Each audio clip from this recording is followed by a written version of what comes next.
Welcome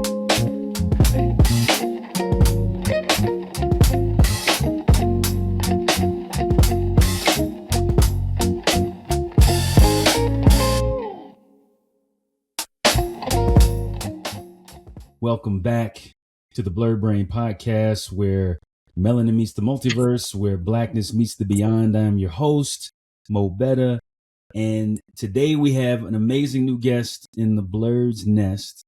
I am truly, and I'll talk about it, and I'll probably put up some pictures later in post, but I am truly blown away by what I have seen her create.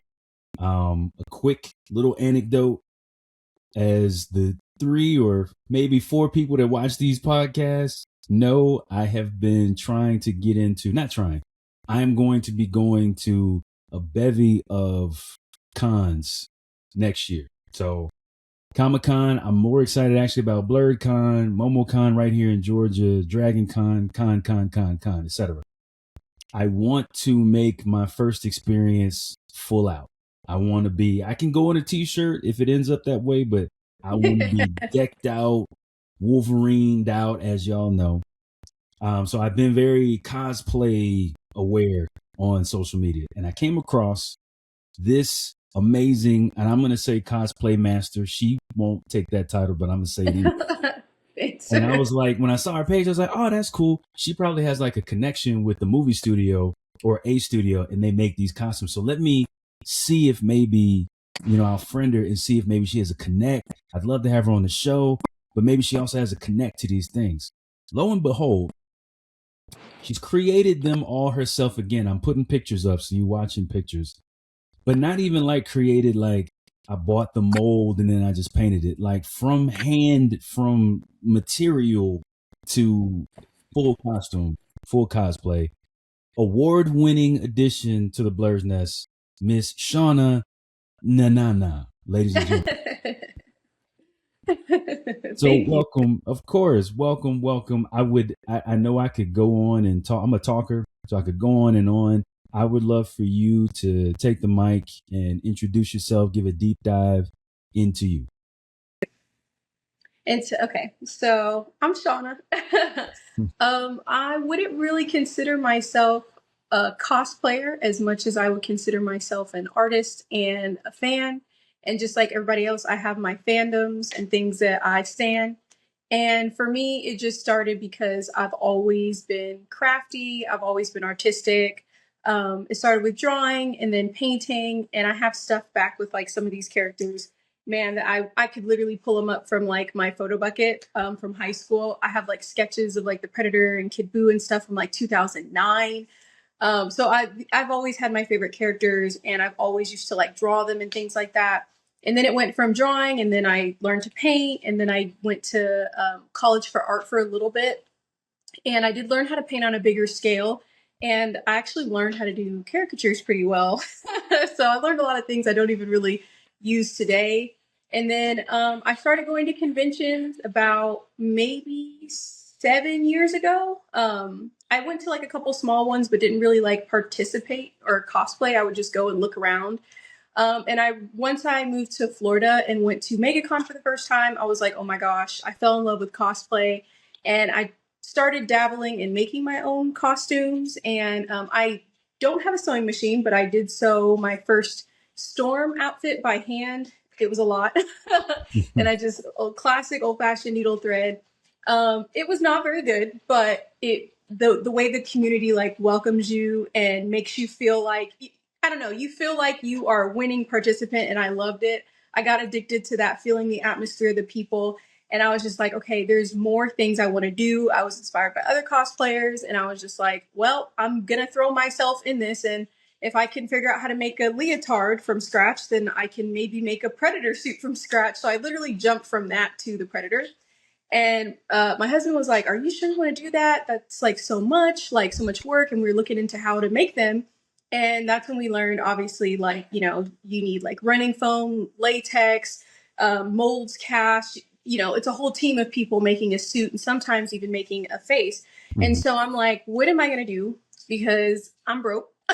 I'm balling on a budget.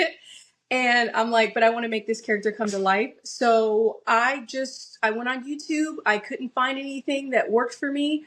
And I was like, okay, well, I am a jack of all trades. I am the kind of person where when I see something, I can break it apart in my head. So I was like, let me figure out what the best way to get the most realistic mask or realistic bodysuit. Like, what can I do on a modest budget?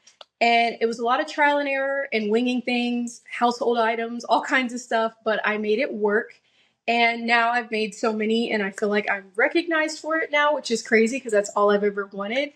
But to me, it's just expression. It's art. It's fun. It's a hobby. It's a passion. And now it's like a part of my lifestyle. So, but yeah, that's hopefully that kind of explains how I started and how I got here. A little Absolutely. bit about me. It's funny. The part that stuck out was when you said trial and error, household items. I can imagine the first one was probably steak knives as the blades, and Oh gosh, it was so I didn't have a 3D printer. When I tell you I was like coming into this completely blind, I didn't even have a 3D printer. So the Predators have a wrist gauntlet or they have multiple. And the one with the blades, I made the whole thing out of EVA foam.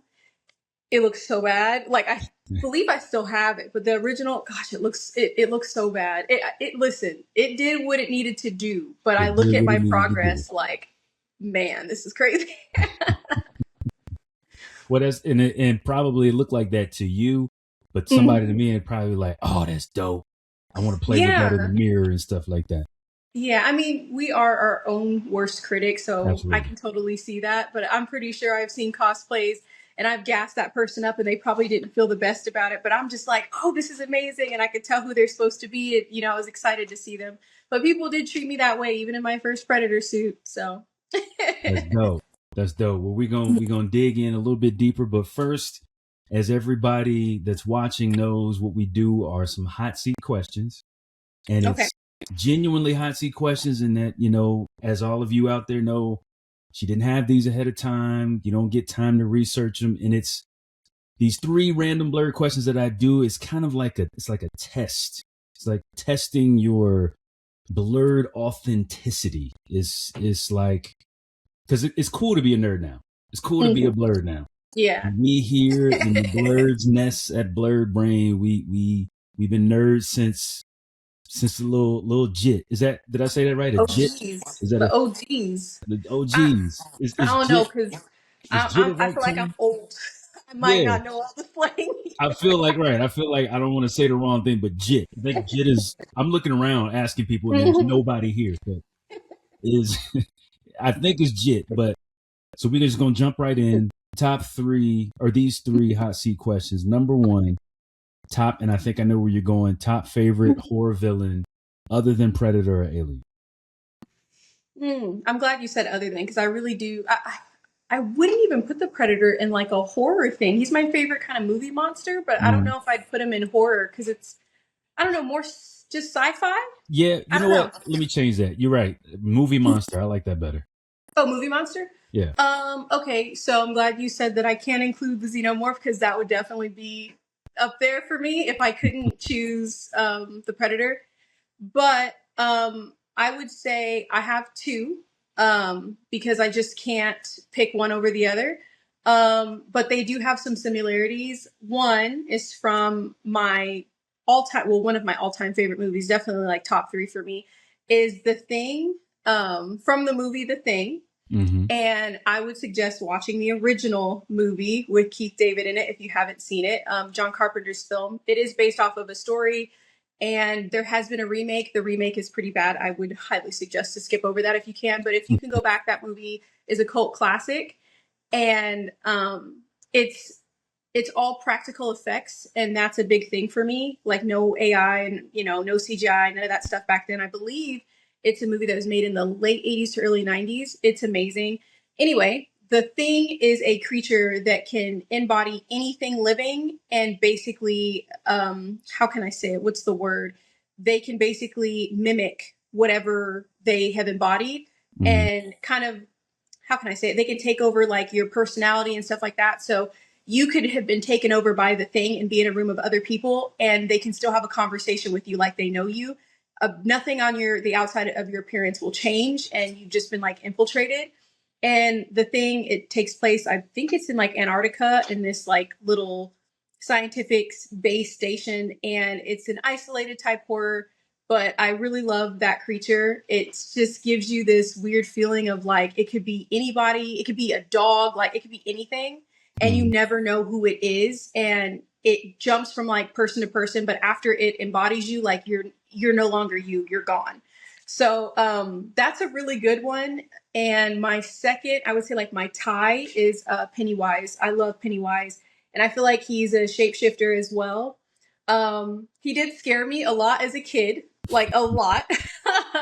There is a scene from the original series where like it's Tim Curry's Pennywise, and he comes out of the shower, and that scared me and my older sister so much that when she would take a shower, I'd sit in the bathroom, like that way she has someone with her, or we do vice versa, because we were so afraid that Pennywise was going to come out of the drain and eat us. But I think that movie definitely scarred an entire generation of children. And I like that they did a remake so they can continue to scar newer generations of children. But and a lot of people don't realize Pennywise is also a female. And I don't know. I would say they're very similar. Pennywise and the Thing, the way they move, how scary they can be, how they can kind of just be anybody. It like the undetectable thing to me is kind of, I don't know, it's gripping. But those two are definitely my favorite movie monsters.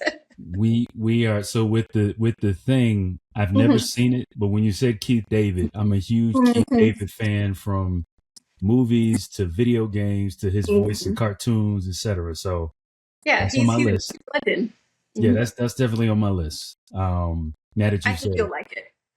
The Pennywise is definitely my answer, and specifically, like you said, Tim Curry.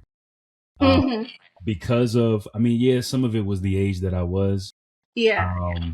It's funny that you said with your sister. Mine it wasn't with Pennywise, it was with Freddy Krueger. I watched it way too soon. Oh, that's fair. That's so fair.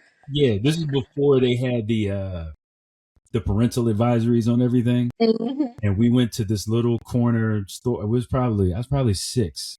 I was 5 or 6, and I wanted that movie. So my mom rented it, didn't know what it was. And my sister and I, now this is back in the day. So me and my sister, if I was 5, she was 8. We come home from school, we're there by ourselves. So we're there by ourselves. And I had to, after watching that, I don't even think I watched the whole thing. She had to come to the bathroom with me. I'm like, I'm not going to the bathroom by myself. It's not happening. You gotta go. That's fair. So that's hilarious that you said that. But with Pennywise, it was definitely, like you said, exactly what you said. It was terrifying without CGI, without the computer. Like, it wasn't any real gore or guts and blood or whatever in it. It was just terrifying the way he played. Like, he embodied that character so well. I do love the second and third or whatever. Oh yeah, me too. Yeah, I'm a big fan of those. But the fact that the original one could get me to the same place as that one without all of that was amazing. So Pennywise has got to be top movie. I did, not that it was cheesy, but the part where it actually turned into its real form, that was like, okay, now you took it all away from me. But yeah, I agree. Pennywise as Tim Curry was tops for me. And cool. I like both of them because they, and kind of what you said, because I didn't remember to mention this, but you touched on it.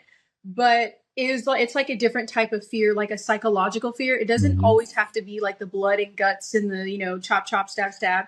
It's that feeling where you have to like critical thinking doesn't even save you against these things, because you don't know how they navigate. But it's like that visceral type of fear where you actually feel like you are prey, because you can't, you're almost defenseless against what you're going against. And those movies, I feel like they stay with me, those creatures. So that I would say is exactly what I would say to the movie. Well, only the first one, because they started getting cheesy. Paranormal Activity. Oh yeah, because I actually never watched it. I was too scared when it came out to watch it. I feel like my imagination is worse than anything they could come up with. And I Yes, found out that they didn't actually show the creature, and that terrified me more. So I never saw it.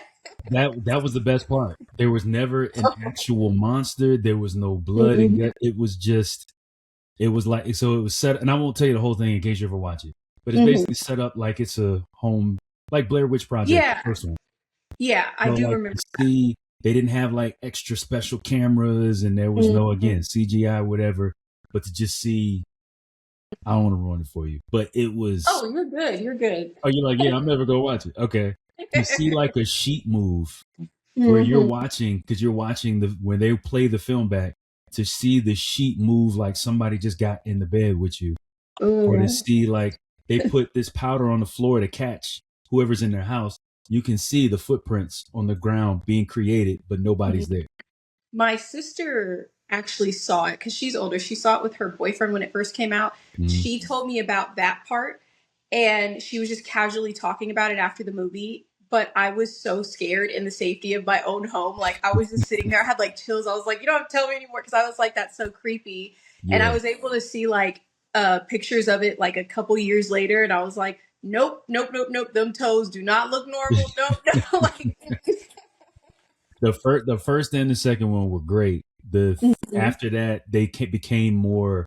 They got a bigger budget, and it ruined it. It mhm. became more a movie than anything else. Just like Blair Witch Yeah, Project, there was.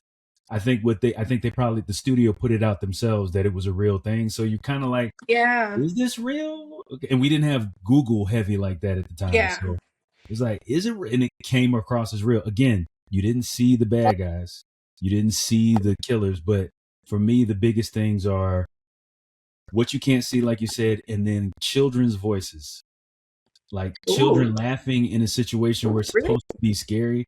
When you hear kids laughing and they are that's, for me, even right now, I'm a little, the hairs are standing up on my arms. That is so interesting. I've actually, you're the first person I've ever heard say that. Yeah. That is very interesting. It's like that situation where you take something that's supposed to be the most pure thing and make that, Mhm. put it in an evil situation. It's And I love those movies because I like to be. If I'm gonna go to a horror movie, I want to be scared. And Yeah, horror movies don't do that anymore. But that's okay, true. I can talk about that all day. You're good. That was interesting. I've never heard anyone say that before. Yeah, That's I've never thought about that either. it's Now I'll like have to think about that in the movies I watch. if I was to ever watch, or if I was to ever to create a movie or a script, it would, like you said, it wouldn't be any blood and gore, or maybe a little Mhm. bit, but it wouldn't be about the blood and gore. It wouldn't be Yeah. something that you see. I would take something like children's voices, or it's children's voices and the elderly, because like when the elderly Oh, is that's possessed, like in Poltergeist, the little woman when she got possessed, that was, to this day, if like seeing her, I mean, I don't think she's alive anymore, but seeing her turn into this thing was Mhm. a lot. But anyway, uh hot seat question number, what is it, 2? Mhm. Greatest superhero character of all time. It can be anything: comic book, anime, movies, whatever. That that is such a hard question of all time. Of Like that, all time. man, there's that's hard. So for me, I'm not super big on comics. I do collect like the backstories of characters. Like I have giant books and stuff. Like I actually have this right here is a Marvel Universe book right here. So I like learning Got those. about like the backstories, but I don't collect comics in bulk, and I don't know, and I don't know if I've read enough to be a strong judge of character on like the best superhero ever. But for me personally, I've always, and this might sound cliche, I can't help it. I can't wait to see her on the big screen. I want her to get her own movie, but Storm from X-Men for me, especially growing up like just young and black, and I don't know. I feel like she is monumental. She's like, you know, a level 5 mutant. She's a goddess. I don't know. I Storm to me, she's not just okay, black female superhero, but she has like a regalness to her, like a Mm-hmm. leadership. Like I don't know, like she's got really good characteristics and attributes. She's got great suits. I like that she's been a Valkyrie before. She's wielded Mjolnir. Like, she's multifaceted. She's had interesting relationships. But for me personally, it would have to be Storm from X-Men. Like I said, I don't know if it's cliche, but I do really enjoy her character. And I hope that if she does ever get a film adaptation, that they give her some justice and give us everything we've been wanting to see, because it is so long overdue. You know, you hear, being as connected to comic book lore and stuff that I am, you hear rumors. Some of them turn out to be true, some of them don't. It's been rumored that they're going to do an origins for Storm, but who knows when that'll happen, because there's a bunch of others that were supposed to do that they didn't. But Storm, I say, for me, is definitely top 5 for all the reasons that you said. Like, initially, the first black comic book superhero was Lion Man, and it was a black comic book publisher. I think it was Lion Man, but I mean, that one, it was black people that made it, so they made him a strong, smart, intelligent. But a lot of these other, like Luke Cage, as great as he is now, he started out talking jive. He was a drug dealer, a gang member, and all that stuff.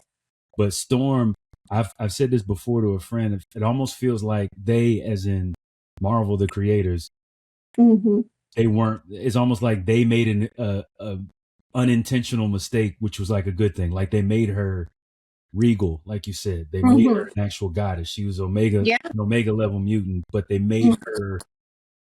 She wasn't trashy. She didn't need to be connected to somebody. The whole her and T'Challa thing didn't happen until she had already been established as a character. I love that. I love I tried to coerce my children into being comic book kids when they were little. Didn't really work, but I would buy them Storm stuff and all types of stuff. But Storm was definitely an ode to this, like you said, regalness about black women, and the fact that as they continued, they didn't muddle her story. Like, they didn't give her drug addiction, or, you know, she became evil or anything like that. And she's led multiple teams. She led the Morlocks. She's led the X-Men. So I definitely, top 5 for me. It's pretty obvious. Pretty obvious who my number 1 is. And I feel like I've had conversations where, especially when the first Black Panther came out, where I felt like maybe I needed to hand in my black card, because everybody was like, your favorite must be Black Panther. Why does my favorite have to be Black Panther? Like, Black Panther is great and wonderful, but me growing up, they weren't talking about Black Panther. Like, it wasn't until, like, obviously it had been out, but he wasn't really made a huge deal about until more recently. But for me, Wolverine. Why Wolverine? I mean, of course, I'll tell you. I'm glad you asked. So for me, Wolverine. Of course, we're just not going to have that answer. Let me go to my book here, right? You know, Wolverine for me, because he for me was the first anti-hero, which I didn't know what that term meant when I first heard it. But it's not that he's like against heroes, but he's not a villain. He started out not a hero. He's a hero now, but it was very much he had layers. Yeah, it's a journey. Yeah, like Batman now is dark and deep, and he has layers. But Batman in the beginning was just a detective. Yeah. Right? And Superman everything was good. He was all positive. Nobody is like that. Yeah. But with Wolverine, it was like, sure, I work for this government agency, Department H in Canada, and sure, I'm with what's the team he was with, Alpha Flight, and you know, I'm doing these good things, but like, he had a whole past of a lot of dirty stuff that he did that he just couldn't remember. It was just layers. And then, like, when it came to being on the X-Men, he didn't really want to, because it's like, so you mean to tell me these humans that hate us, we're still supposed to protect them, and then after we protect them, they still hate us and they still want us dead? And Charles was like, basically, you know what I mean? Basically, that's the right questions. Yeah. So, like, he had to, and as somebody who had been around since the 1800s, he's seen more than even Charles Xavier. So he's seen how humans, overall, in general, not all of us, but in general, we suck. But to still choose the side that protects mutants and humans, which is difficult. And then, as he, like with all characters, as he builds out, they just add these other more layers. So I appreciated that. But that's Yeah, why. I would definitely say he's a multifaceted character that you don't get a lot of times. I feel like maybe in movies they'll do that for certain heroes to make them a little complex, but Mm-hmm. he kind of is organically just from his lifespan is Yeah. already it. There's so much going on, and Yeah. he's got to me like some of the most history you can get out of a character like that. So Yeah. I like Wolverine. And him and Storm had a little thing at one point too. So Oh yeah, yeah. Mm-hmm. got good taste. You know what I mean? So, Yeah, that's true. And honestly, if you were to ask me just a black like character in general, I would say I put Blade up there. mm, Not mostly because of the comics, but how Wesley Snipes put Marvel where like he is the grandfather of superheroes. And if we didn't have him, like Marvel wouldn't be what it is today. And he killed that role. Like mhm. I loved Blade. I watched even the ones that weren't so good. I would just go back and watch. Like it was a that went triple platinum in my house for Yeah. sure.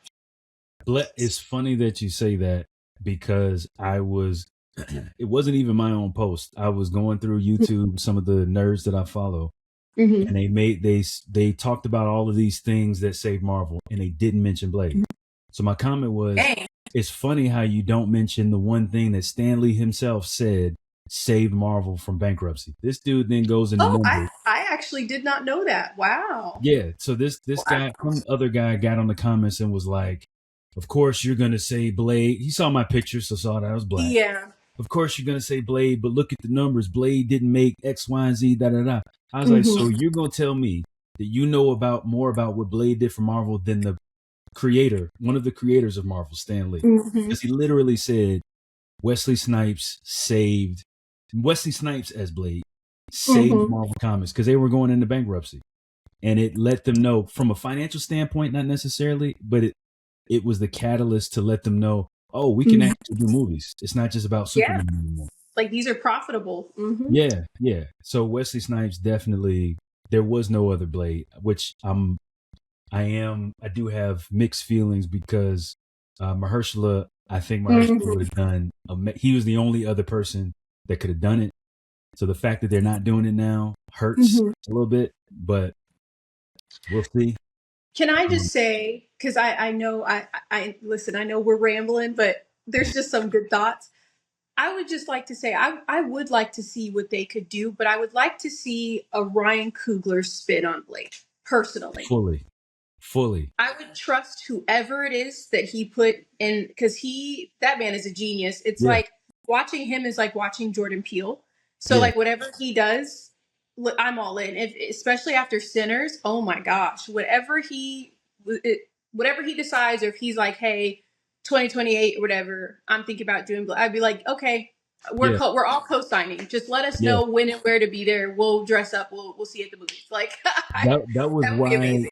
when they announced the new Black Panther, I've never heard of that guy before, and it seemed a little shorter or whatever. He's supposed to play the like a younger Mhm. whatever. So I'm curious of how they'll do that. They'll figure it Oh, out. a But young I had no T'Challa. problem with it. Yeah, no. He's Toussaint. He's Or T'Challa's sorry, son. his son. I'm sorry, his Yeah, young. Mhm. right. He was But young. it was. I was like, as soon as it came out, I didn't know him. I didn't know if he could do action. I hadn't seen his background, which I know he's a very well known person.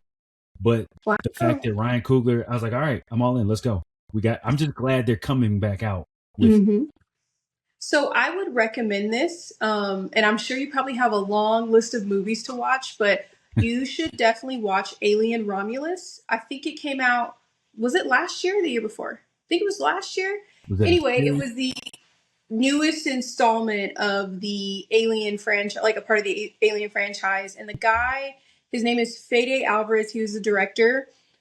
He did like Don't Breathe and a few other movies. He's a horror movie director, Mm-hmm. and he basically got passed the baton to do an Alien movie. And that movie, Alien Romulus, was so like it was like there was some gore, but he did such a good job with it. Like you'll remember scenes from that movie for forever. It was so good. It's kind of like a horror. And I know that Aliens is already horror, but he took it to like another level. I really enjoyed it. And the guy, I cannot think of his name right now, but the guy that is casted to play, is it David Johnson or something like that? The guy that's supposed to be playing the new Black Panther, he is in Romulus. And what I'll say about people who might be watching this, or you if you haven't seen it, if you watch that any Alien movie, the main, like the protagonist, the person that all eyes are on, is usually the female lead, like Sigourney Ripley. Weaver is Ripley, or Doctor Shaw and all these other women that were in the Alien, Prometheus, those movies. Watch Romulus. That man, he plays the synthetic. I cared more about him, was more enthralled with his acting, his scenes. He killed it. I feel like he was the oldest, I believe, in that crew of actors. When I watched that movie, I was like, I will watch anything this man is in from here on out. He did so amazing. And you just care for him so much as a character while watching it that I forgot about like the main girl. I was more worried about him, what he's gonna do. Like, I don't want to give it away, but his acting was phenomenal. And I was like, why is this the first time I've ever seen this guy? But the whole time he plays his character as Andy. And the whole time I'm like, oh my gosh, I hope Andy's okay. Oh my gosh, it's Andy. And then like I didn't care about anybody else. I just wanted him to be okay. So I would say watch it. He blew me away. And that was the first time I ever seen him, and I was a fan. So I think he is a good casting choice for sure. I think Ryan Coogler knows what he's doing. When you say synthetic, so he's like an android or something? Yes. Mm-hmm. Okay. He's non in the movie. Mm-hmm. Gotcha. Yeah. It does a great job. Not having even seen, because I looked him up later and looked at all the things that he's been a part of, and everybody had rave reviews, but not having even seen it. If Ryan Coogler picked it. Yeah, okay. Right? If Ryan Coogler said, what's his name? Danny Glover is going to be Black Panther. I'm like, okay, hey, Ryan. Let's see what he got. Right. He must have done something right. So let's see. But yes, I will be there. This last question is very general. And again, this is a conversation, so I don't care how long this goes. Okay. If you could pick your favorite part of being a Blerd, what would it be? You said if I can pick, can you repeat that? If I can pick my favorite part of... What's your favorite part of being a Blerd? If you had to pick one area of it. Well, to pick one is hard, but I'll just say this. Because I feel like I'm in the category of people that I'm speaking on, and that's all I've ever wanted to do is just get people to recognize that we're out here, is just kind of shedding light on our creativity and our accomplishments. And because we have our own space, nothing can really take away from that. Like, we are, the trendsetters, we are, and I feel like when it comes to music, dancing, things like that, we might get that credit a little bit. And I still feel like it's shorthanded. But in these spaces, especially with something like DreamCon, you realize how like important, how influential, like we are like the pinnacle of a lot of spaces. And you get to see how creative we are. You get to see what we're making, what we're doing. And any other time, if, I've been artsy my whole life. I've been doing stuff like this my whole life, but never until we had our space am I getting the recognition for it that I would. And I'll say this because this is something that has always kind of affected me. I told my husband about this too. Like, any of my close friends will know this, but I paint as well. And I remember having to put my paintings in a exhibit multiple times in college, and we weren't allowed to say anything. We were only allowed to sit back and observe, and we let all of the like the campus come through. So staff, students look at our art, right? And I do a lot of horror art. I have a lot of clown paintings and stuff. And I did some interesting pieces, and I put them in, and mine were always very different. And so the students and the staff knew who our teacher was, who our professor was, but didn't know who the students were, us as the students, because we could not give ourselves away. We just had to walk around and mingle. So they would keep going up to the professor and saying like, oh, I'd love to meet the young man that did this. They were expecting, because my art was so good, they thought that it was a white man that was doing the paintings or responsible for my work. And it never really dawned on me, like, yeah, we have experiences with races and stuff, but like it never dawned on me that that's what people thought when they saw what I was creating, that I must be white or that I must be a male. And so I get to be me unapologetically in this Blerd space, and everyone knows that it's coming from me. You know what I mean? And I get to inspire other people who are younger to do it. And I'm not saying just me in general, because, you know, there's a whole community out there. But I love that for us. That has to be my favorite thing, is because you see these movies. Sometimes we're not in them. Like, I love Lord of the Rings. We're nowhere to be found. Mm-hmm. But you have no idea. Like, we have ideas and stuff like that too. We can create things like that too. We can make whole worlds. Some of us may have worked on projects like that, but you don't hear about us. We're like silent in the background. So I love that a lot of us are getting like pushed forward. We're getting that praise. We're getting that, oh, see, it's not just me. She likes this too. He likes this too. Or, oh, they're so good at this. And I've always been inspired. So I'm not sure what the word is for that all collectively, but that feeling makes everything worth it. It's kind of like a dream come true, because growing up, you only wished you had something like that. So it's like, what a time to be alive, where you can have a Blerd space and see like your favorite creators or your favorite cosplayers or your favorite artists, and they're getting the credit, they're getting noticed. They're not, you're seeing different races and stuff to those projects, instead of just thinking that these are all a certain group's ideas. Mm-hmm. Like, we're creative as well. Hopefully that makes sense. No, fully, 100%. And I'm not even going to steal your full answer. Everything you said, 100%. For me, it's also, and you actually said this too, it's a connection. Mm-hmm. It's there were certain things growing up that it's not even necessarily that I hid it, but I was less vocal about, that I was into, because I knew, or at least I didn't know. I think in my head, I assumed this isn't going to be taken this way.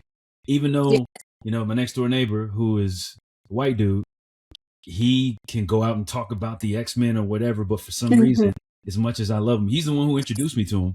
But as much as I love the X-Men and love these stories, I just don't feel like, you know, I was kind of shy too, but I just don't feel like maybe they won't accept it, and maybe this and maybe that. I put up my own borders, if that makes sense. But now this connection to grown adults, and I say grown adults, not that you have to be a certain age, but I think at one point we felt like, well, you got to be a kid to play video games and to like anime and cartoons. And, you know, you got to be weird. Yeah, you got to be weird. You got to have glasses and you got to get beat up and stuff. And that never happened to me. Good. But, you know, because again, I always tell people I was popular by association.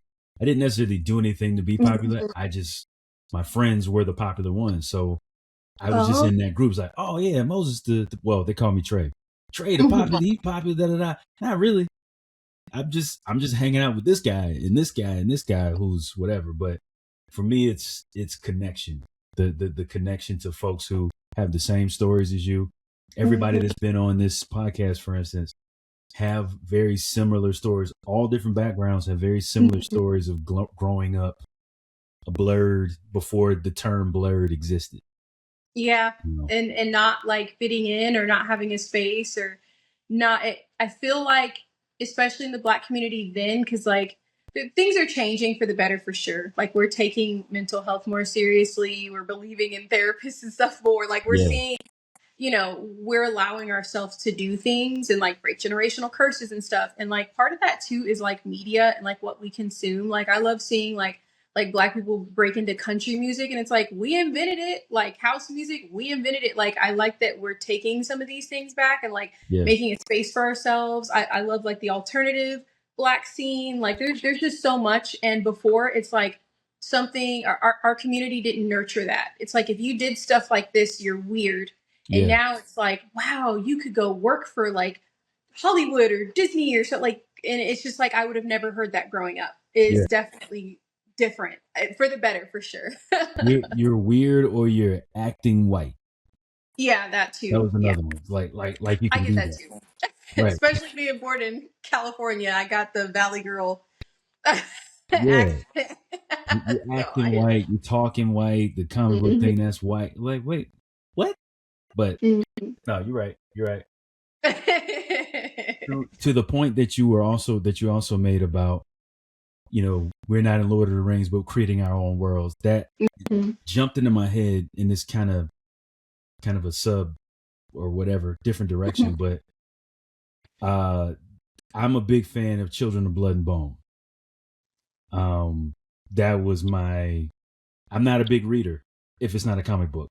So when I read Children of Blood and Bone, I immediately read through it in a few days, which is big for me.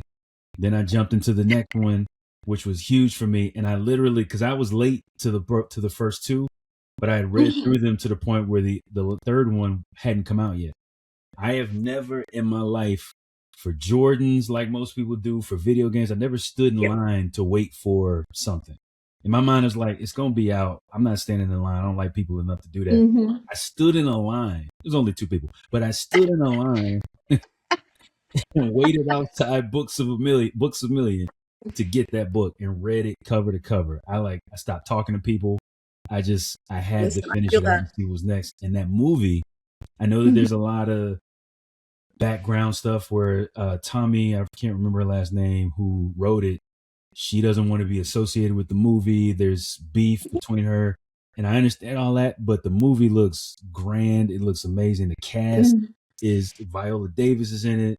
What's the dude that played Franklin Saint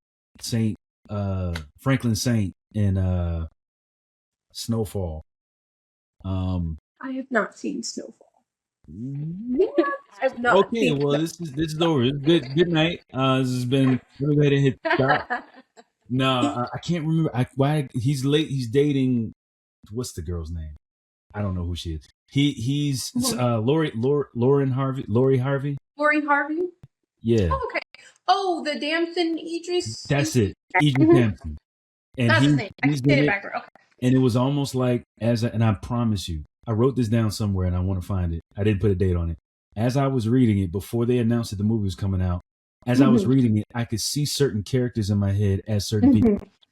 I'd say 70% of the characters I saw in my head, they casted as those people. And it was perfect. Wow. So I'm really excited about seeing that. That's just when you say create our own worlds, it's very much. Have you read the book? I have not. It's very much it's not like a Lord of the Rings, but it's more like it's like fantasy type. Say again. Fantasy type. It's fantasy. Okay. It's Afrocentric. It's in Africa, but it's like the magic. I forgot what they call them, but the people that are born with magic and people that aren't, and the people that aren't hate the people that are born with magic. And did they just recently have a trailer? Was Cynthia Erivo in it? Yes. Okay, then I know what you're talking about. Yeah. I did see that, but I didn't know like the backstory of it. I was just like, wow, this looks really interesting. Oh yeah. So yeah, I'm getting amazing perspective now. It's a lot of different social topics that when you're reading it, you're not even paying attention to the fact that they're really talking about some real social stuff. Obviously, magic is not something that we're doing, but but there's underlining. There's a lot of undertone to it, but it's just like this. It's very much like, to me, in the same vein as what Black Panther was when it first came out. This majestic land of, Wakanda and all of this beauty, and we don't need other people to help us be this. Like, we're this amazing without it. It's the same kind of feel to it. But yeah, that's gonna be dope. That's interesting. I actually did not. I saw that trailer blind. I did not know what was going on. So now that I got a little bit of backstory, I'm curious then for sure. Oh, it's amazing. And it's a good, I don't know if because again, I don't read a lot. Like I can. I graduated. But I'm just not a big, if it's not a comic book form, I'm more of a visual, but words. And I'm very creative and, have an imagination, etc. But I get bored reading the words. I want to see something, or I want to watch something, or I want to create something. Yeah. But that's fair. It grabbed onto me, and I think maybe the reason I haven't been a big reader, I was just reading the wrong stuff. So now with this just kind of opened up, and now I'm looking for more like Black fantasy books. Ooh, well, I am definitely intrigued. I will have to look into that because I had no idea what I was looking at. I was like, oh, this is interesting. But now hearing how much you enjoyed like the novelization, I'm like, oh, this might be something worth seeing. So yeah, I'll have to check it out. Dope. It was definitely dope. Like I said, the cast, when they announced it, I was excited. I think I was on a plane and I didn't yell, but I like verbally was like, yeah, or something like that. And people were like, what? My kids were with me. My oldest was like, you got a burp or something? You got gas? Like, no, never mind. I'm good. I'm good. It is exciting to see something that you like, especially when it's kind of niche. Like it might not be hugely mainstream and you're seeing it get like some type of adaptation and you can't Mm-hmm. help but to just be like, yeah, like it's Yeah, made for you almost. Like I do like those moments. That's pretty cool. absolutely. Absolutely. I would love to, I know we touched it a little bit. I would Mhm. love to dig further into your love for cosplay. And again, like you said, you wouldn't necessarily call yourself just a cosplayer, Mhm. but like your love for not just the cosplay, but the creation of it, like where it started. I know it started with art, but Mhm. like give a little bit more background on how it went from painting to those amazing movie level things hanging from Mhm. your wall right now. You said from a painting from my wall? Well, no, I'm sorry, how it went from starting with painting and things like that, or Mhm. where it started, because that may not have been where it started. How it went from that, just something you like to do, to the level of the masks that are hanging on your wall behind you. Okay, well, I will say this. I'm the kind of person where like I grew up not having a lot. So if you wanted something, you had to kind of make it happen Mm-hmm. because if you didn't maybe do it yourself, it wasn't going to come. So I am just, I need to make sure I frame that, like have a frame of reference because a lot of people will be like, oh, it's, you're so talented. And to me, I'm like, well, once again, like the way my brain works is if you show me something, I can break it apart and figure out, well, what could I, like, even as far as materials go, like, what can I substitute for this material? What can I do for this? How can I make this? And so I'll share like a little brief story. But growing up, it was military. And um, when we would get in trouble, we would get like our toys and stuff taken away. So what I used to do was because like we never got the really fun board games like Operation and stuff like we grew up pretty poor. So whenever we wanted to we I think we did have Candyland, but I think it ended up we lost it in a move or something. And so I was the creative sibling and I had two younger brothers, older sisters. So whenever we were grounded, it was typically me and my brothers grounded for doing dumb stuff. So we'd be grounded together. So we didn't want to sit and read just all day because it only does so much. So I would get us all in the room and basically make us like all get materials and be like, bring me whatever you can, and we're gonna see what we can make. So we used to get like regular printer paper, or sometimes even like old papers with like homework on it that we didn't need, construction paper, glue, stuff like that. So I would make our own board games. I would draw all the squares, tape them all together, put them all in the room like in this huge like a life-size board game. Mm-hmm. And then I would do something kind of like Candyland where it just all curves or whatever. And then I would get a piece of paper and fold it in a certain way to where I could make it like giant dice. So I would give us like two dice and I would draw everything on it. And then I'd let us each like decorate a square and like come up with rules and stuff. And we would just do stuff like that all day while my parents are at work because they didn't know. So it's like stuff like that where I would be like, okay, well, we don't have something, so let's make it. We can make it our own. Like there's no rules. We do whatever we want. And when it comes to cosplay and stuff, like it's always been that way for me too. I put those same rules into that. So I've kind of always been like super ADHD, like always needing something to do, getting into something to learn. Like it started with drawing, and then I never professionally learned how to paint. I just started painting one day. My art teacher, which rest in peace, Miss Latham from Highland Park, she had passed from cancer. But before she ended up leaving, she gave me a ton of paint. She was like, take these home. Like, we're not going to keep these anymore. Like, take whatever you want. And she'd always be like, you should paint. Like, just throw yourself in there. You should paint. You draw so good. Just try it. So she gave me a bunch of paints that I would not have been able to afford otherwise. I'm talking like a bucket, like that big, like that deep. And so I still have some of these same paints to this day with me, even though they're dried out. I just kept them because they were from her. And I just taught myself to paint. And I was in class one day. I painted a little picture of the Joker because I love The Dark Knight. I loved Heath Ledger's Joker.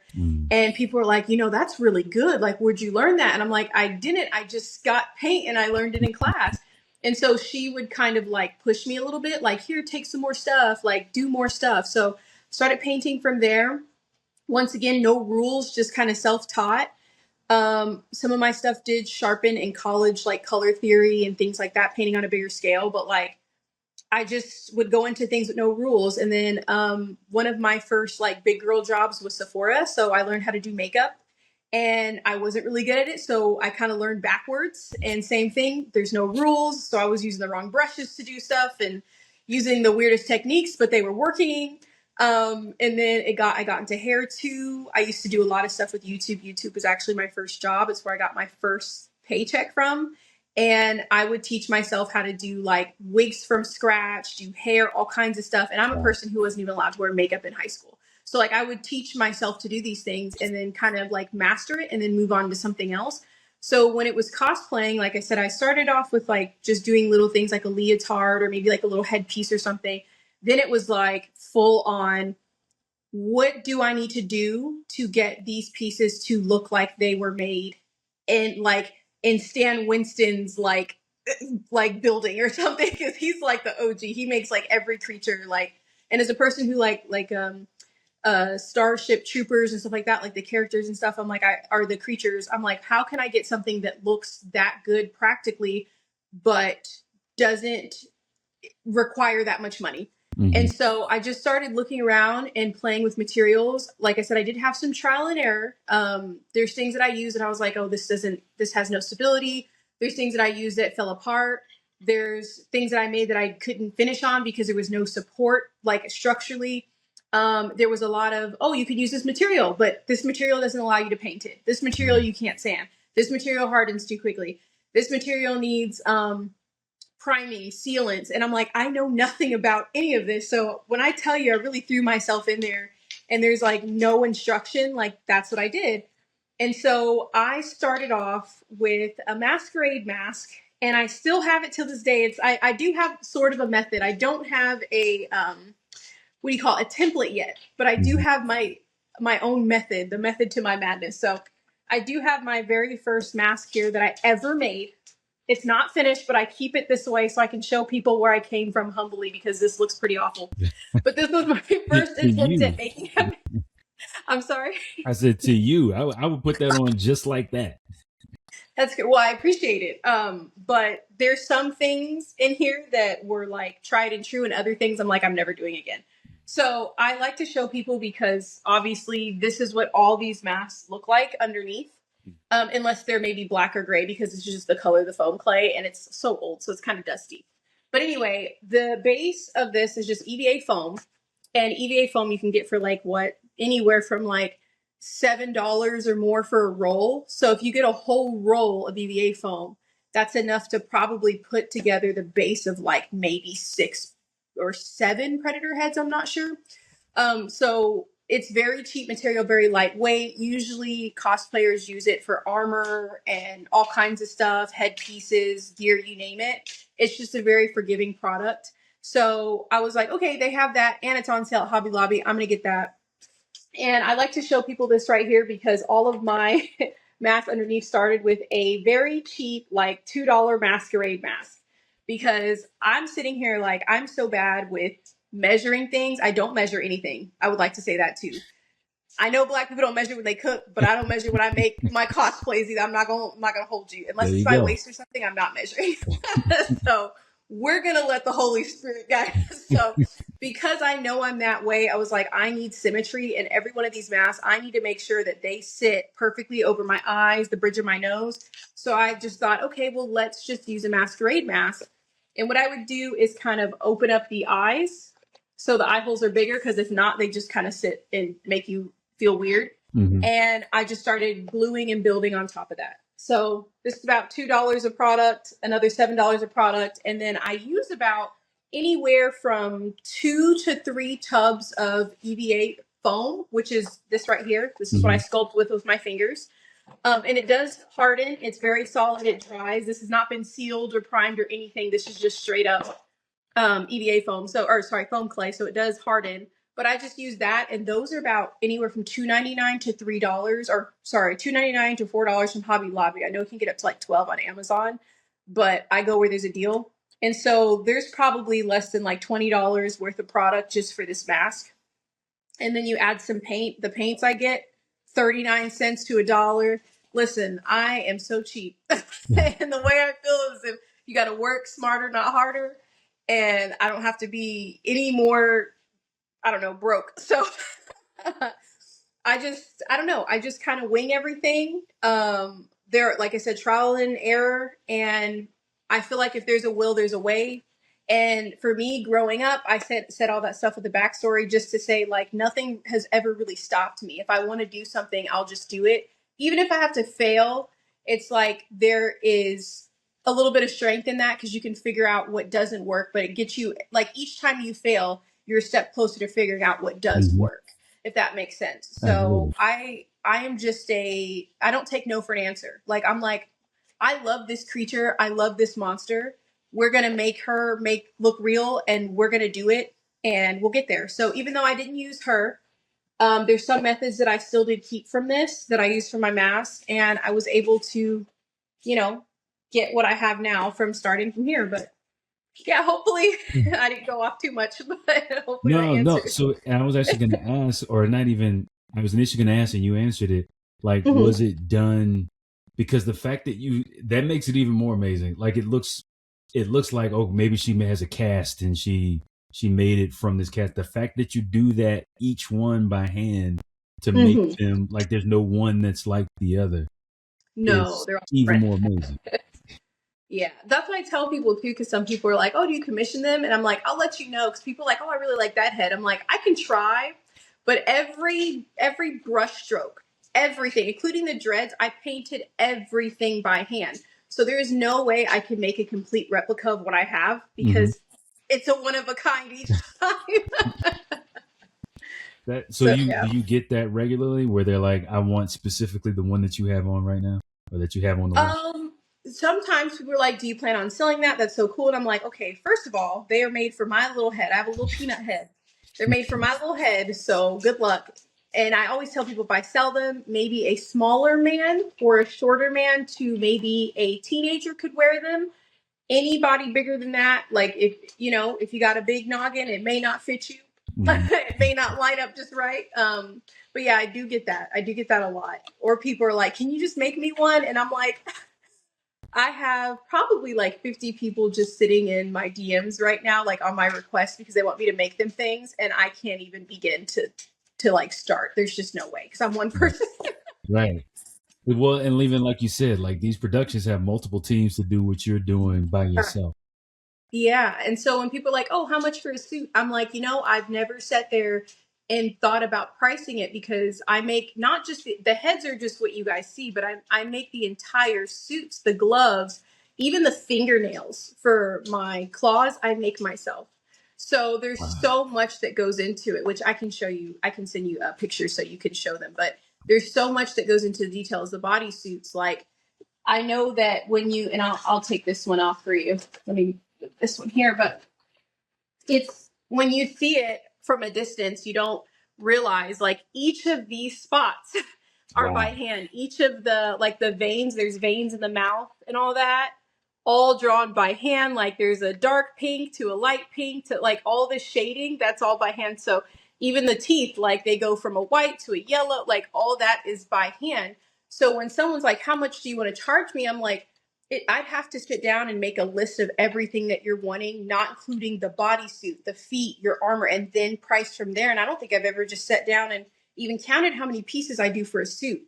And the head alone, there's probably at least 100 questions I'd have to ask somebody, because of all the, like, how can I say it? The creativity is limitless. Yeah. Like, this is my first Predator that has braids. And I didn't even know I could do that. I just was like, that'd be a cool idea. Let's try it. So there's just so many possibilities. Then she's also got the red on her, like the red accents and stuff. So there's so much you can do.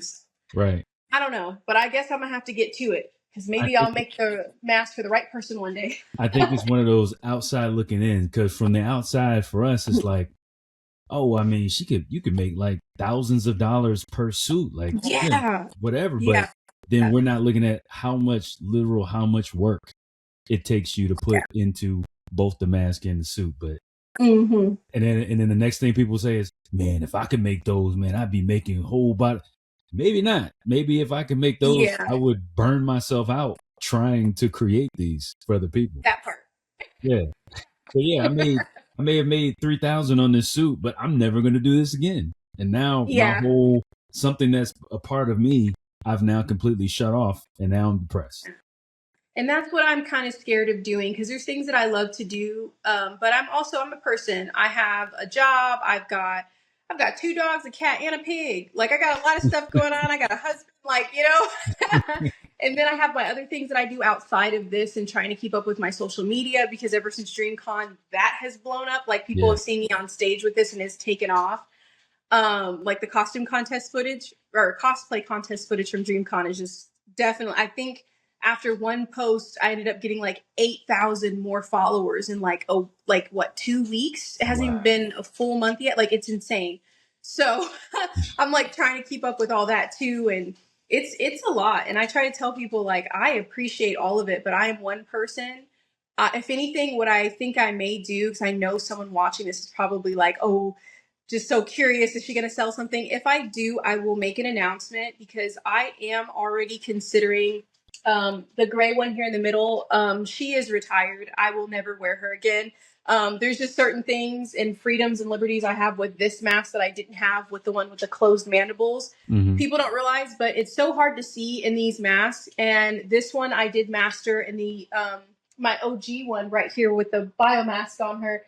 She is very easy to maneuver through. Like, I can actually thread and sew, like, with my whole cosplay on with that costume.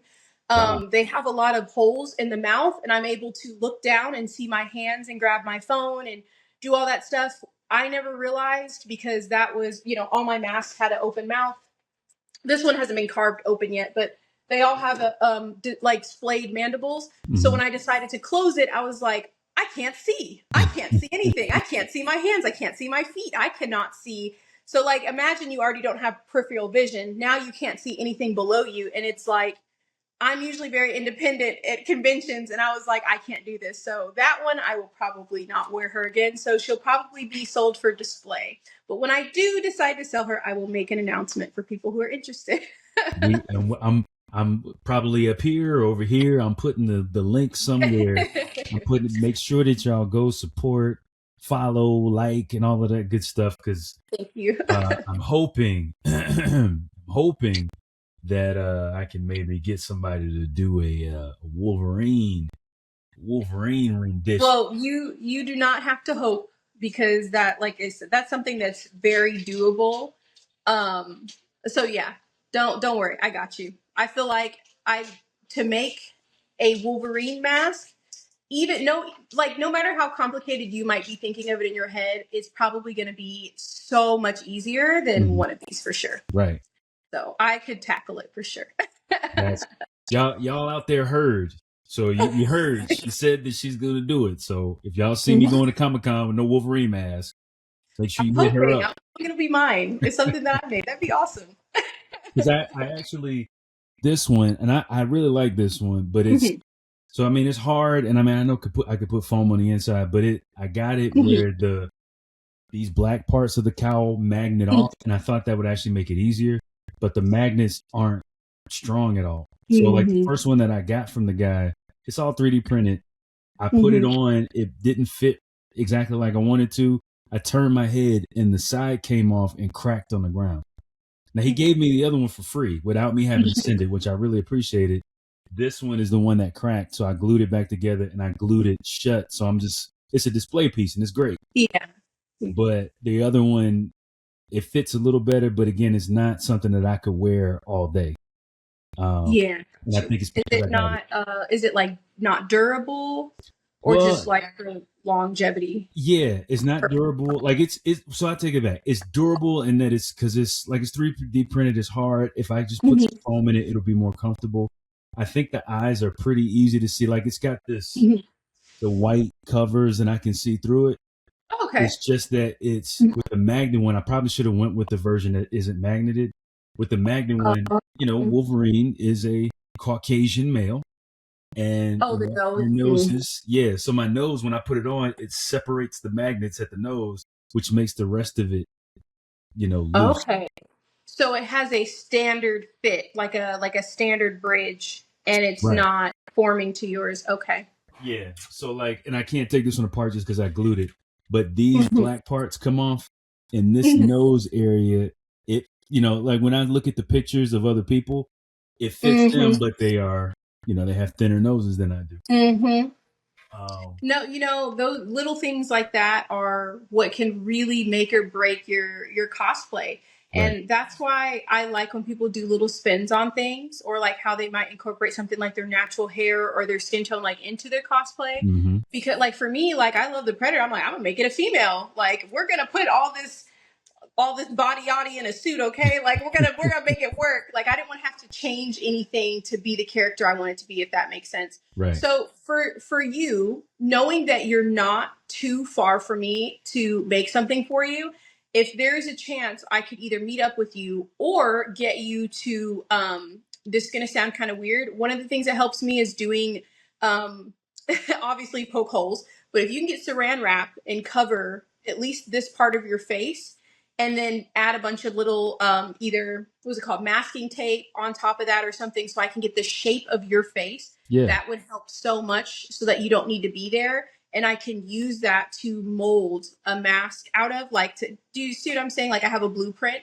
because then that's going to have the most snug, comfortable, like catered to your features fit that you can't get somewhere else. And that's what I do for my stuff. It's like, it's nice to know, it's a peace of mind. Like this fits me. Like this was made for me. Does that make sense? That's 1,000. So first of all, I'm getting goosebumps because this means I'm one step closer to my con goals. But yes, absolutely, all of that. I can do all of that. I'm gonna do it. Okay. You know what? Let's just cut off the show. I'm gonna go ahead and measure my head and all of that stuff. Let me know what. Finding out that you're only in Georgia is not bad. As seeing that, especially like we travel all the time. So my husband's a wrestler. He was just in what was it, he was just closer to Panama Beach. He goes all the way to North Carolina, way past you for a show. We went to Virginia for which is way past you, to go to Blerd. Like we're always doing stuff. So I'm like, wow. So it's crazy, because you're probably like, that's far, but to me, I'm like, wow, you're close. Oh no! Well, so I drive to. Well, I don't know if I'm gonna drive this year, but I drive to Homecoming just about every year, and I went to Hampton in Virginia, so okay, that's nothing. Especially the way I drive is I cut it in half. Oh, okay. Yeah. Okay, cool. And I used to live in Virginia for a bit. I lived in Chesapeake, Virginia, and then we lived in Norfolk too for a little bit. So Norfolk, Hampton, Rich, all that stuff I'm very familiar with. Yeah. I did a lot of I never lived in Virginia other than going to college. I did a lot of growing up there though, because both sets of grandparents lived in Portsmouth. So every summer, every summer, because a little background. I was born here in Georgia. And when I was 6 or 7, we moved to Illinois. But prior to that, my parents would drive me and my sister to Portsmouth every summer, and we would spend 2 or 3 weeks with both sets of grandparents. Oh, so okay, cool. We did a lot of growing up in the Virginia area. So absolutely, that's awesome. The Tidewater area. So Chesapeake Square, we were there all the time. All of that stuff. Mm-hmm. Dang, small world. That's crazy. Yeah. So let me ask you, I think I'm going to take Predator out, because that might be the answer. Your favorite cosplay of all time outside of Predator that you created? Easily Steve Harvey. And honestly, I think people are shocked when I say that, when they're like, "Oh, what's your favorite costume?" The reason why I say that is because sometimes less is more. And sometimes comfort over costumes. Like, listen, I do these and lug these around, and I have to time when I eat. I have to time my bathroom breaks. I have to do my sister, I kind of got her into cosplay, and I'm just letting you know, because when you go, it is addicting. You don't have to have this insane ensemble. You don't need to be like, because I like to tell people, even me, I have my simple costumes. I always tell people, bring something that's like fun, maybe more work, on like a busy Saturday, so you can get all the, attention and accolades and find your people. But for the other days, like a Sunday, like your last hurrah, do something fun, do something comfortable and fun. And we did that for 2024 at BlerdCon. It was my sister, her friend, me. We all decided to do Steve Harvey's. It was probably the cheapest cosplay I've ever done. We got like dollar store bald caps. And actually, I didn't even have to do that because I had so many like caps from like wigs and stuff that I just bought a bunch over. So I didn't even have to pay for those. Put like a couple down like over our hair, tucked all of our hair in.